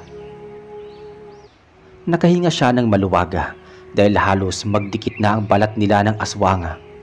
Mabuti na lamang at hindi siya nito nakikita, kung hindi ay baka nilapa na siya nito at hindi na binigyan ng pagkakataong makasigaw o humingi ng tulong. Bahagyang kumilos si Enteng at dali-dali siyang kumaripas ng takbo hanggang dala ang gasera, gayon din ang 2 bote ng gas at langis na iniingatan niyang mahulog at mabasag. Nagmamadali siyang dumaan sa talahiban kahit na nangangati ang kanyang balat. Inilagay niya sa kanyang malalim na bulsa ang nakuha niyang bato at nakipagsapalaran sa pagkakalakad sa kahabaan ng daan patungo sa kanyang bahay. Humigit kumulang kalahating oras siyang naglalakad sa talahiban bago siya nakarating sa kanilang bakuran. Hingal na hingal siyang kumatok sa pinto ng bahay At nang mapagbuksan siya ng kanyang ama, ay ganun na lang ang pagpapaliwanag niya kung bakit natagalan siya sa pagbili ng gas at lana. Matapos niyang magsalita ay nakita niya sa mga mata ng kanyang mga magulang ang labis na pag-aalala. Nagsalita si Aling Marina at nagpapasalamat na hindi napatay ng aswang si Enteng. Pero itinanong niya kung papaano ito nakatakas samantalang walang kabahayan sa bukid. Kita ang labis na pag-aalala sa mata nito habang naghihintay ng kasagutan sa kanyang tanong. Tumugon si Enteng at sinabing sumiksik siya sa tabi ng punong kahoy at sa mataas na talahiban. Mabuti na lang at hindi bumagsak ang gas at lana kung hindi wala silang gagamitin sa pagluluto. Pailing-iling naman ang tatay ni Enteng at kasabay noon ay ginulo niya ang buhok ng anak. Nabanggit niya na kung marunong na sanang makipaglaban si Enteng ay tiyak na nagamit nito ang sundang at napugutan ng ulo ang aswang. Sigurado siya na may mabibiktima pa ang aswang na yon sa mga susunod na araw. Binalingan niya ng tingin ang kanyang asawa. Sinabihan niya ito na huwag munang utusang bumili sa tindahan si Enteng at baka makasalubong na naman ng aswang. Buti sana daw kung may tangang agimat ang anak nila. Mapoprotektahan nito ang kanyang sarili. Matapos noon ay inutusan na niya si Enteng na magpalit ng damit at mag-ayos ng sarili bago pa matapos nilang mag-asawa ang pagluluto ng hapunan. Sumang-ayon naman si Enteng. Binuksan niya ang tokadora at kumuha ng malinis na bimpo, gayon din ang damit pang itaas. Nagpalit siya ng damit at nagpunas ng kanyang pawis. Matapos noon ay kinuha niya sa kanyang bulsa ang bato. Bigla siyang napaiktad nang maramdaman na parang tinutusok siya ng bato sa kanyang palad. Animoy matatalim na karayom. Kumuha siya ng malinis na tela. Ibinalot niya ito at itinago sa loob ng tokadora. Sa mga sandaling yun ay sumagi sa isip niya na ipinagtapat sa kanyang amang albularyo ang natagpuan niyang kakaibang bato upang ipasiyasat ito at masigurado kung anong tinataglay nito. Wala pa siyang balak na sabihin iyon sa kanyang ina. Inilihim na lamang niya ang tungkol sa bato at umakto ng mahinahon na parang walang nangyari. Sumalo siya sa pagkainan at napag-alaman niya na dumarami ang mga nabibiktimang buntis ng gumagalang aswang sa kanilang lugar. Sumagi sa isip ni Enteng ang nakita niyang aswang sa bukid. Kaya naisip niya na posibleng iyon din ang aswang na sala rin sa mga patayan sa mga buntis maging sa mga sanggola.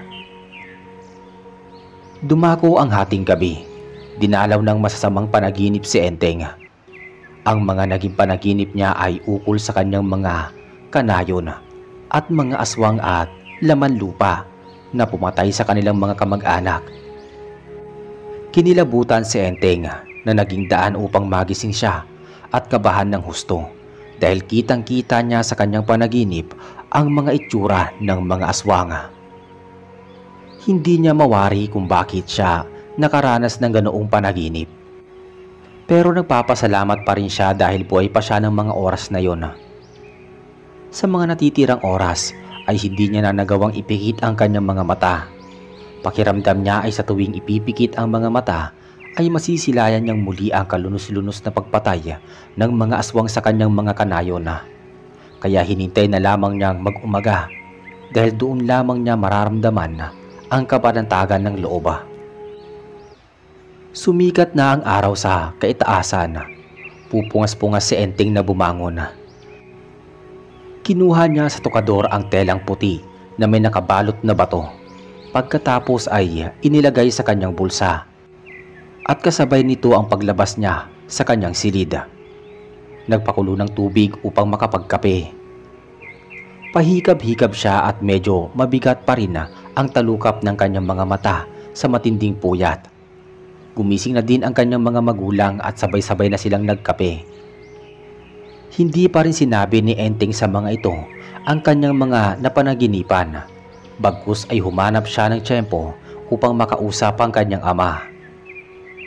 Nagbigay si Enteng ng ilang sandali hanggang sa may dumating na dalawang pasyente. at nagsimulang maggamot ang kanyang ama. Nakita niyang naghahanda ng mga halamang gamot at garapa si Mang Alejandro habang naghihintay ng mga taong nagpapagamot.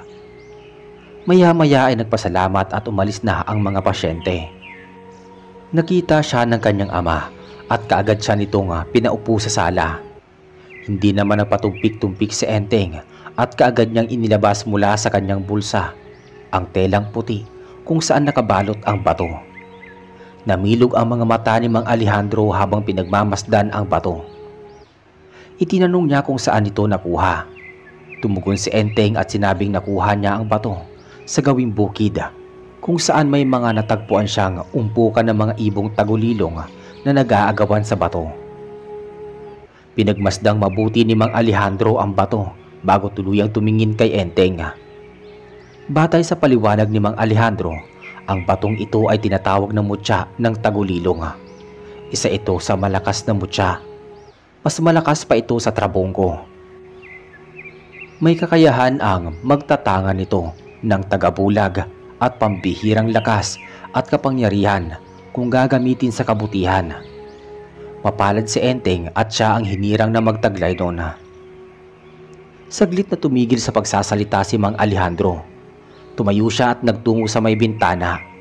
Dumungaw siya subalit wala siyang nakita. Binuksan niya ang pinto at lumingalinga sa paligid. Matagal siya sa ganoong estado bago pa siya bumalik sa may sala at hinarap si Enteng.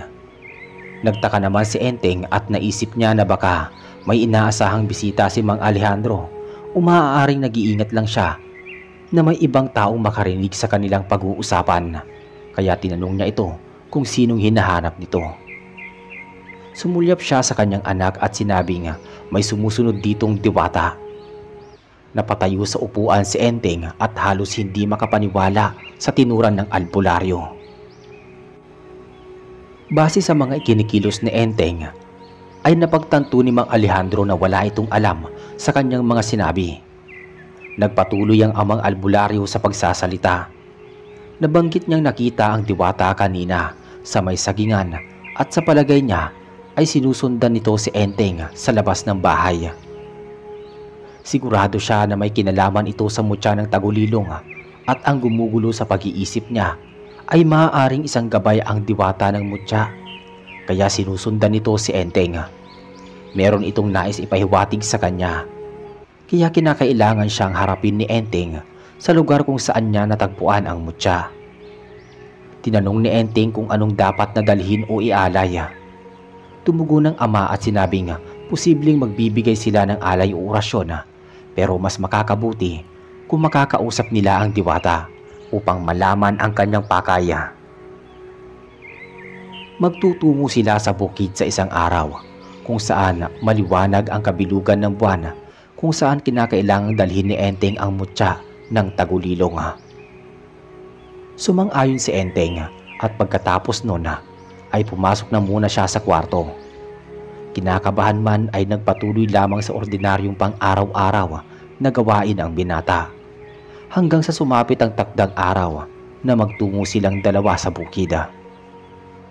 Nagpaalam si Enteng sa kanyang ina pero hindi niya direktang sinabi na magtutungo siya sa bukid kasama ang kanyang ama sa pangamba na baka ito ay mag-alala. Bandang hapon at magtatakip silim na nang marating ni Enteng at Mang Alejandro ang bukid. Maraming tagulilong na ibon ang lumitaw sa paligid at mukhang sumalubong sa pagsapit ng gabi. Lumipas ang ilang minuto ay nag-umpisang gumabi at lumitaw ang kabilugan ng buwan sa may kalangitan. Nagbadya ang malamig na simoy ng hangin at walang ano-ano ay nangusap si Mang Alejandro sa kawalan. Bumati siya at tinanong sa diwata ang dahilan nito kung bakit sinusundan si Enteng kahit saan man siya magpunta. Kung meron ba ito nga nagawang masama sa diwata. Sa isang kisap mata ay may nagliwanag sa bahagi ng katawan ng isang punong kahoy. Lumitaw doon ang figura ng isang marilag na babaeng nababalot ng nakakasilaw na liwanag ang buong katawan. Kinlabutan si Enteng sa kanyang nakita. Nangusap ang figura sa tinig na para bang nagmumula sa ilalim ng lupa. Bumati ang diwata at humingi ng tawad sa panininda kay Enteng. Siya ang nagkaloob dito ng mutya ng tagulilong at magsisilbing gabay sa oras ng kapahamakan. Bihira lamang ang mga taong nabibigyan ng mutya, at dahil nakita niya ang kabutihan sa puso ni Enteng ay ito ang kanyang pinili upang maging tagapangalaga ng mutya. Sinabihan niyang ingatang mabuti ang mutya at huwag gagamitin sa kasamaan. Marami mang haharapin na panganib ay huwag kakalimutan na manalig sa kabutihan upang matalo ang kasamaan. Sa puntong iyon ay tumugon si Enteng kahit medyo nangangatal ang kanyang mga labi sa sobrang kaba. Tinanggap niya ang hamon at buong pusong nagpasalamat sa diwata. At pagkatapos niyang magsalita ay unti-unting naglaho ang diwata sa kanilang paningin. Tinapik ni Mang Alejandro sa balikat si Enteng. Nabanggit niyang malaking responsibilidad ang gagampanan ng anak, kaya simula sa araw na iyon ay palagi niyang susundin ang mga tagubilin sa kanya ng diwata at sikaping gumawa ng mabuti at tumulong sa kanyang kapwa. Ngumiti si Enteng. Alam niyang hindi ganoon kadali ang kanyang mga pagdadaanan, subalit kailangan niyang isipin ang kapakanan ng mutya sa kanyang pangangalaga. Hindi siya dapat magsawalang bahala at kailangan din niyang maging maingat sa kanyang mga desisyon sa buhay. Saglit siyang tumahimik at makalipas ang ilang sandali ay napagpasyahan nilang dalawa na bumalik sa kanilang mga tahanan dahil lumalalim na ang gabi at malamang ay nag-aalala na si Aling Marina. Naglakad-lakad sila hanggang sa makarating sa talahiban nang biglang tumusok sa balat ni Enteng ang mutya ng tagulilong sa kanyang bulsa. Naalarma siya. Bakas sa mukha niya ang pag-aalala at naisip na posibleng may nakaambang panganib ang naghihintay sa kanila, kaya kinausap niya ang kanyang ama. Nabanggit niya na pakiramdam niya ay may masamang mangyayari. Biglang tumusok sa balat niya ang mutya ng tagulilong. Hindi niya alam kung bakit pero masama ang kanyang kutob. Hinawakan na mabuti ni Mang Alejandro ang kanyang kaluban at pagkatapos ay dinukot niya sa kanyang bulsa ang botelya ng lana. Bahagya iyong gumulo kaya nakatiyak siya na may aswang sa paligid. Biglang humangin ng malakas at narinig ni Enteng ang tinig ng diwata sa kanyang diwa. Pinaghahanda nito ang kanyang sundang at mutya dahil mapapasabak sila sa matinding labanan sa aswang. At matapos nun ay kinuha ni Enteng ang kanyang sundang. Nilakasan niya ang loob. Iyon ang unang beses na lalabanan niya ang aswang, kaya hindi siya dapat na kakitaan ng takot o anumang pangamba. Alam niyang palaging nakaagapay sa kanya ang gabay at hindi siya nito pababayaan.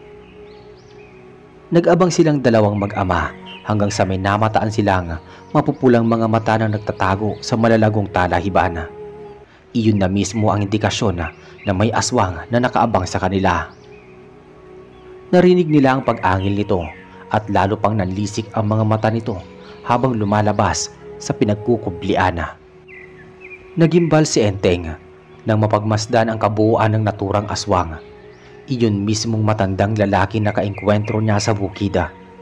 Ang pinagkaiba lamang ay naglalaway ito sa mga oras na yon. Sumalakay ang nilalang. Mabilis na umilag sina Mang Alejandro at Enteng. Maliksi ang aswang at naging mapaghamon. Umangil ang aswang at lalong naggigit-git at pinaulanan niya ng suntok sa mukha si Mang Alejandro. Pero maswerteng nakailag, ngunit sa kasunod na pag-atake ng aswang ay nasipa siya nito sa tiyan. Napakislot si Mang Alejandro at iyon ang naging dahilan upang gamitin ni Enteng ang kapangyarihan ng mutya ng tagulilong. Nawala si Enteng sa paningin ng aswang at paningin ni Mang Alejandro. Iyon na marahil ang kapangyarihan ng tagabulag. Hinawakan ni Enteng ang sundang at mabilis na pinagtataga at sinugatan ng aswang. Sa mabilis ng kanyang pag-atake ay hindi nakailag ang nilalang.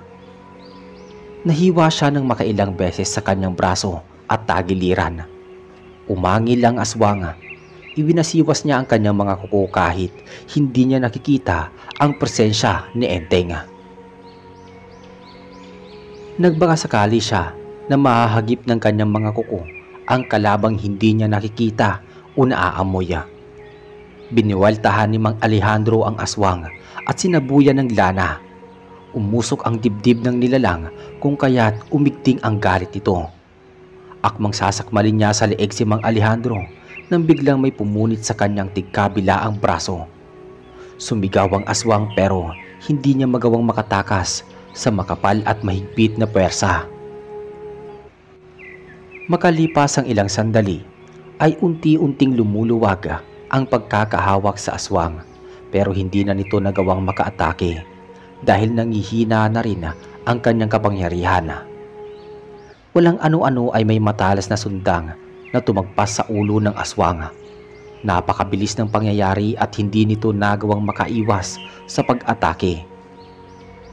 Nagpagulong-gulong ang ulo nito pabagsak sa lupa. Lumitaw si Enteng at tigmak ng pawis ang buong katawan habang ang sundang naman ay napupuno ng sariwang dugo. Nagpasalamat sa kanya si Mang Alejandro sa pagkakaligtas nito sa buhay niya at ganoon na lang ang paghahanga nito sa lakas at kagalingan sa pakikipaglaban na ipinamalas nito. Makalipas ang ilang sandali ay sinunog nilang dalawa ang bangkay ng aswang bago sila bumalik sa kanilang tahanan. Matapos na mapatay ang aswang ay nanumbalik ang katahimikan sa lugar nila Enteng. Natapos ang kalbaryo ng mga buntis maging ang mga sanggola.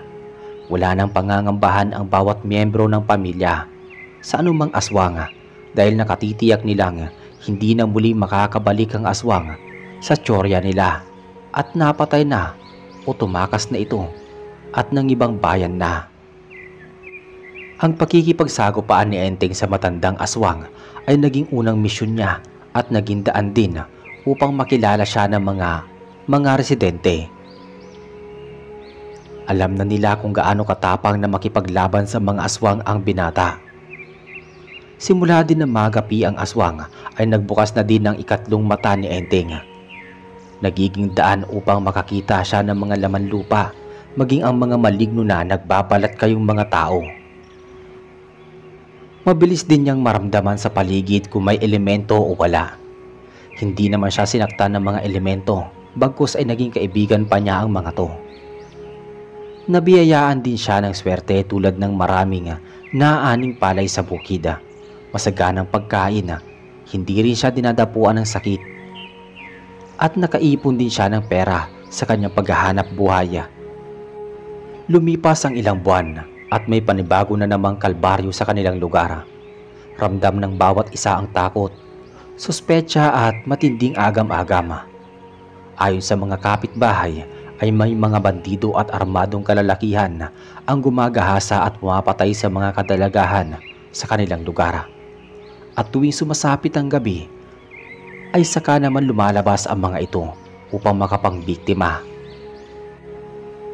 Itinaas na din ng kapitan ang seguridad at sinabihan ang mga kadalagahan na huwag magpapaabot ng gabi o hating gabi sa daan dahil baka mabiktima sila ng mga estrangherong kalalakihan.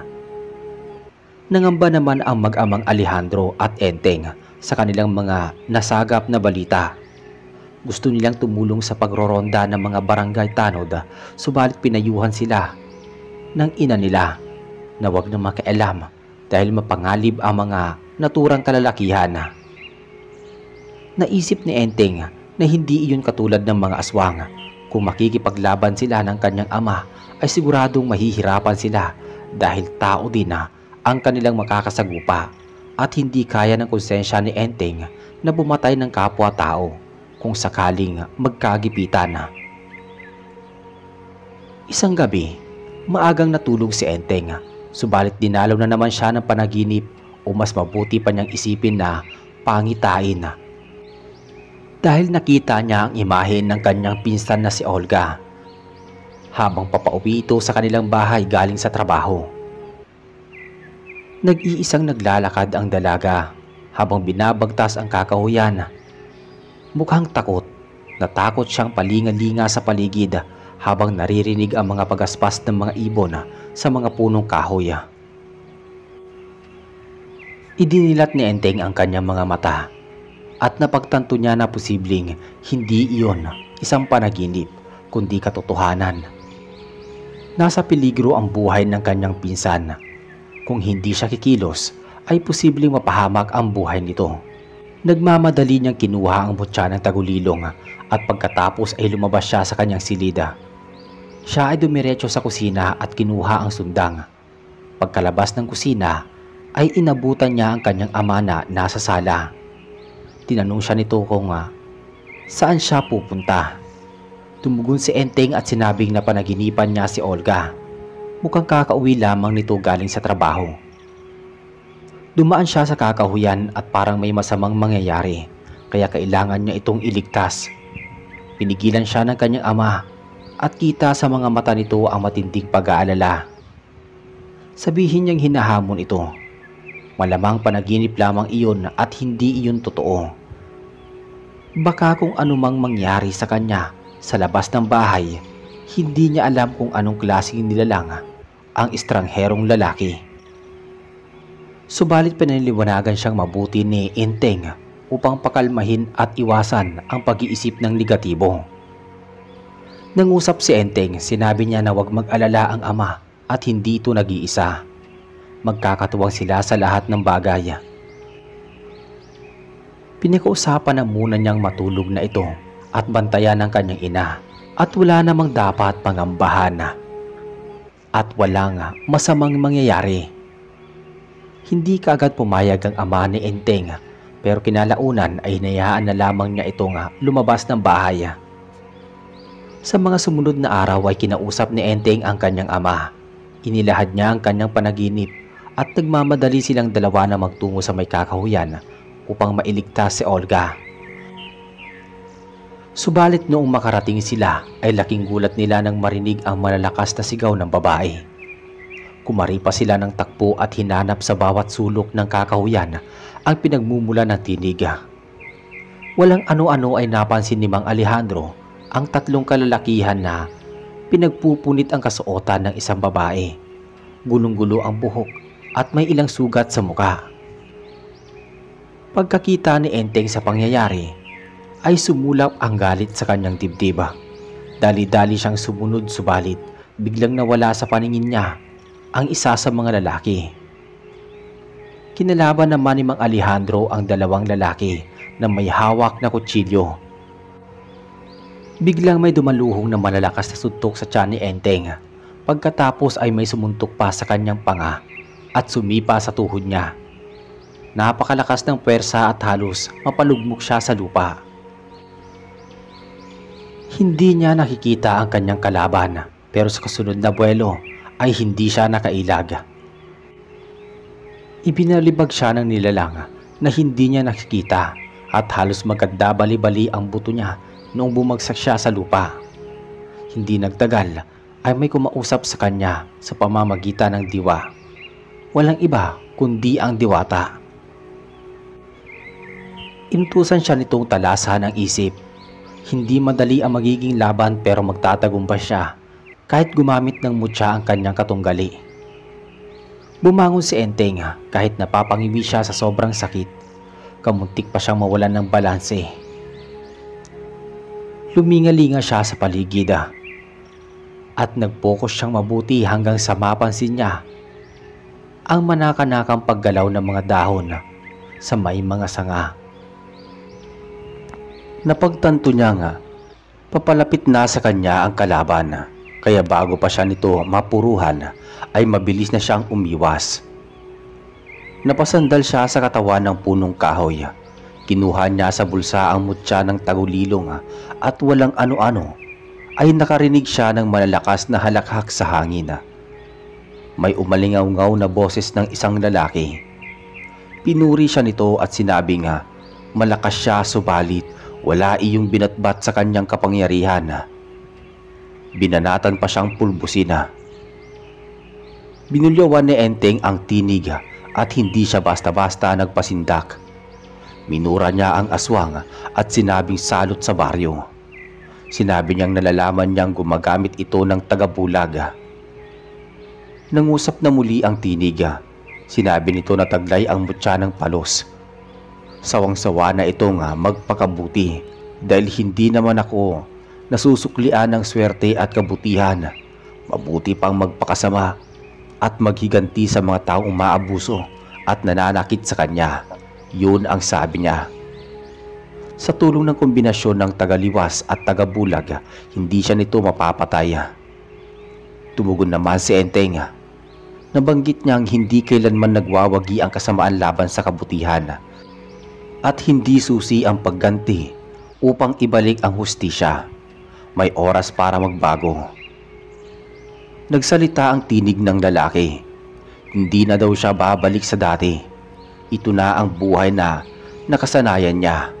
At kung si Enteng rin lang naman ang sagabal sa plano niya, mabuti pang patayin niya na ito. Sa pagkakataong yun ay naisip ni Enteng na hindi niya kayang baguhin ang isip ng kanyang kalaban. Kaya inihanda niya ang kanyang sarili at gumamit siya ng tagabulag. Nailagan niya ang pag-atake ng lalaki at sa kung saan saang direksyon sila nakarating habang nagpapambuno. Makalipas ang ilang sandali ay lumitaw ang presensya ng lalaki. Pati puno ang katawan. Pero may kalupitan ang mga mata. Kumaripas ito ng takbo at mukhang balak nitong tumakas. Ngunit sinundan siya ni Enteng. Kaso noong makarating si Enteng sa bahaging maraming amursiko, ay naglahong parang bula ang lalaki.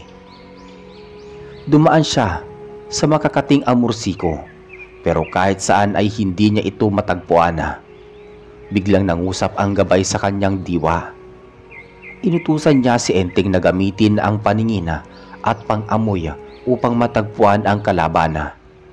At ganun nga ang ginawa ni Enteng hanggang sa nangislap ang kanyang mga mata at nakita niya sa gawing matatalas at maraming damuhan ang lalaki.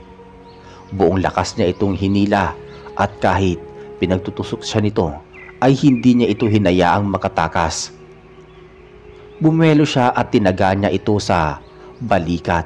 Pagkatapos ay hiniwaan ang kamay. Napaluha at napasigaw sa sobrang sakit ang lalaki habang nakalugmok sa lupa. Inabutan naman ni na Olga at Mang Alejandro itong si Enteng na may hawak na sundanga. Kinausap niya at pinagbantaan ang lalaki. Mula sa gabing yun ay ayaw niya nang makita pa ang pagmumukha nito sa kinaumagahan. Dapat daw ay magpasalamat ito at binuhay pa niya. Pinalayas niya ito sa kanilang baryo at sinabihang wag nang magbabalik. Dahil kung hindi, taong bayan ang magbibigay sa kanya ng sentensyang kamatayan. Tumangu-tango ang lalaki habang lumuluhang bumangon sa lupa.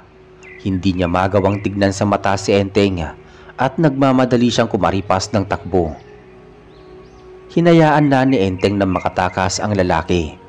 Alam niyang tutupad ito sa kanilang usapan dahil buhay nito ang magiging kapalit kung babaliin niya ang kanilang kasunduan. Wala namang nagawa si Mang Alejandro sa pasya ni Enteng kung hindi panoorin na lang ang lalaki na naglaho sa kakahuyan. Tinanong ni Enteng kay Mang Alejandro kung anong ginagawa nito sa iba pang lalaki na nakasagupa nito. At sumagot naman ito na itinali niya ang mga lalaki sa sanga ng isang punong kahoy na walang mga saplot bago binantaan ang kanilang mga buhay. Niyakap ng mahigpit ni Olga si Enteng at humagulgol habang nagpapasalamat sa pagkakaligtas nito sa buhay niya. Inalo at pinakalma naman siya ni Enteng at sinabing ihahatid sa mga magulang nito. Nagtungo sila sa lugar na pinagtalian sa mga lalaki subalit wala silang inabutan. Posibleng tumakas na ang mga kalalakihan kaya minabuting umalis ng 3 sa kakahuyan. Inihatid nila Enteng at Mang Alejandro si Olga sa bahay nito at ganoon na lang ang pasasalamat ng mga magulang ng dalaga. Inalok pa sila ng mga ito na magkape. Subalit tumanggi sila at umuwi na sa kanilang mga bahay. Sa sumunod na araw ay isiniwalat ni Enteng sa kanyang mga magulang ang pagkakaligtas nila ni Mang Alejandro kay Olga. Gulat na gulat sila dahil sa angking kagalingan sa pakikipaglaban ng kanilang anak. Subalit wala pa rin silang kaalam-alam na nagtataglay ito ng mutya ng tagulilong liban sa kanyang ama. Lumipas ang mga araw at wala na silang nababalitaang patayan at panggagahasa sa mga kadalagahan. Wala na ring nakakaalam kung saan nagtungo ang mga estrangherong lalaki. Napagtanto ni Enteng na mukhang tumapad sa usapan ang isa sa mga estrangherong kalalakihan. Hinding-hindi na nila kailanman ginambala ang kanilang baryo. Bumalik sa normal ang pamumuhay ng mga tao sa kanilang nayon at naging masagana na rin at ligtas ang buhay ng mga kadalagahan. Nakabalik na sila sa kanilang trabaho at pag-aaral na hindi iniisip kung aabutin man ng gabi sa daan. Naging tanyag na tagapagtanggol sina Mang Alejandro at Enteng ng kanilang mga kanayon. Naging bukas naman ang kapitan at maging ang mga opisyal sa kanilang pakikiisa at pakikipagtulungan sa tuwing may panganib o anumang sakuna sa nayon.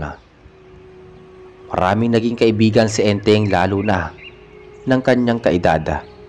Maraming nagmahal at umidolo sa kanya sa pinakita niyang malasakit sa kapwa. Naging masikap, matyaga at masipagin din siya sa pakikipagtrabaho upang matulungan ang kanyang pamilya. Nagtutungo siya sa tabing ilog at tabing dagat upang mangisda at kung minsan naman ay nagtatrabaho siya sa bukid at nag-aararo ng lupa. Hindi rin nagtagal at naturuan si Enteng ni Mang Alejandro ng panggagamot at kinalaunan marami na rin sa kanyang nagpapagamot na may sakit. Dumating din ng araw na ipinagtapat na niya sa kanyang magulang ang tungkol sa mutya ng tagulilong, gayon din sa kanyang tinataglay na kapangyarihan. Humahanga siya sa kanyang mga magulang at sinusuportahan siya sa kanyang pagtulong sa kapwa. Dumating ang panahon at may nakilala si Enteng na buhat din sa mga pasyenteng napagaling niya. Irlinda ang kanyang pangalan at anak siya ng isa sa mga magsasaka sa bukid. Naging malapit sila sa isa't isa. Nang dalagang nililigawan niya at naging kasintahan niya. Hindi siya nito iniwan kahit nalaman pa nito ang tungkol sa mutya at kapangyarihang kakayahan. Mas lalo pang tumibay ang relasyon nila sa pagtagal ng panahon. Naging ganap na manggagamot si Enteng at ginamit niya ang mutya sa pagtulong sa mga taong nangangailangan. Sa kasalukuyan ay naninirahan pa rin sila sa baryo na naging maunlad paglipas ng maraming panahon.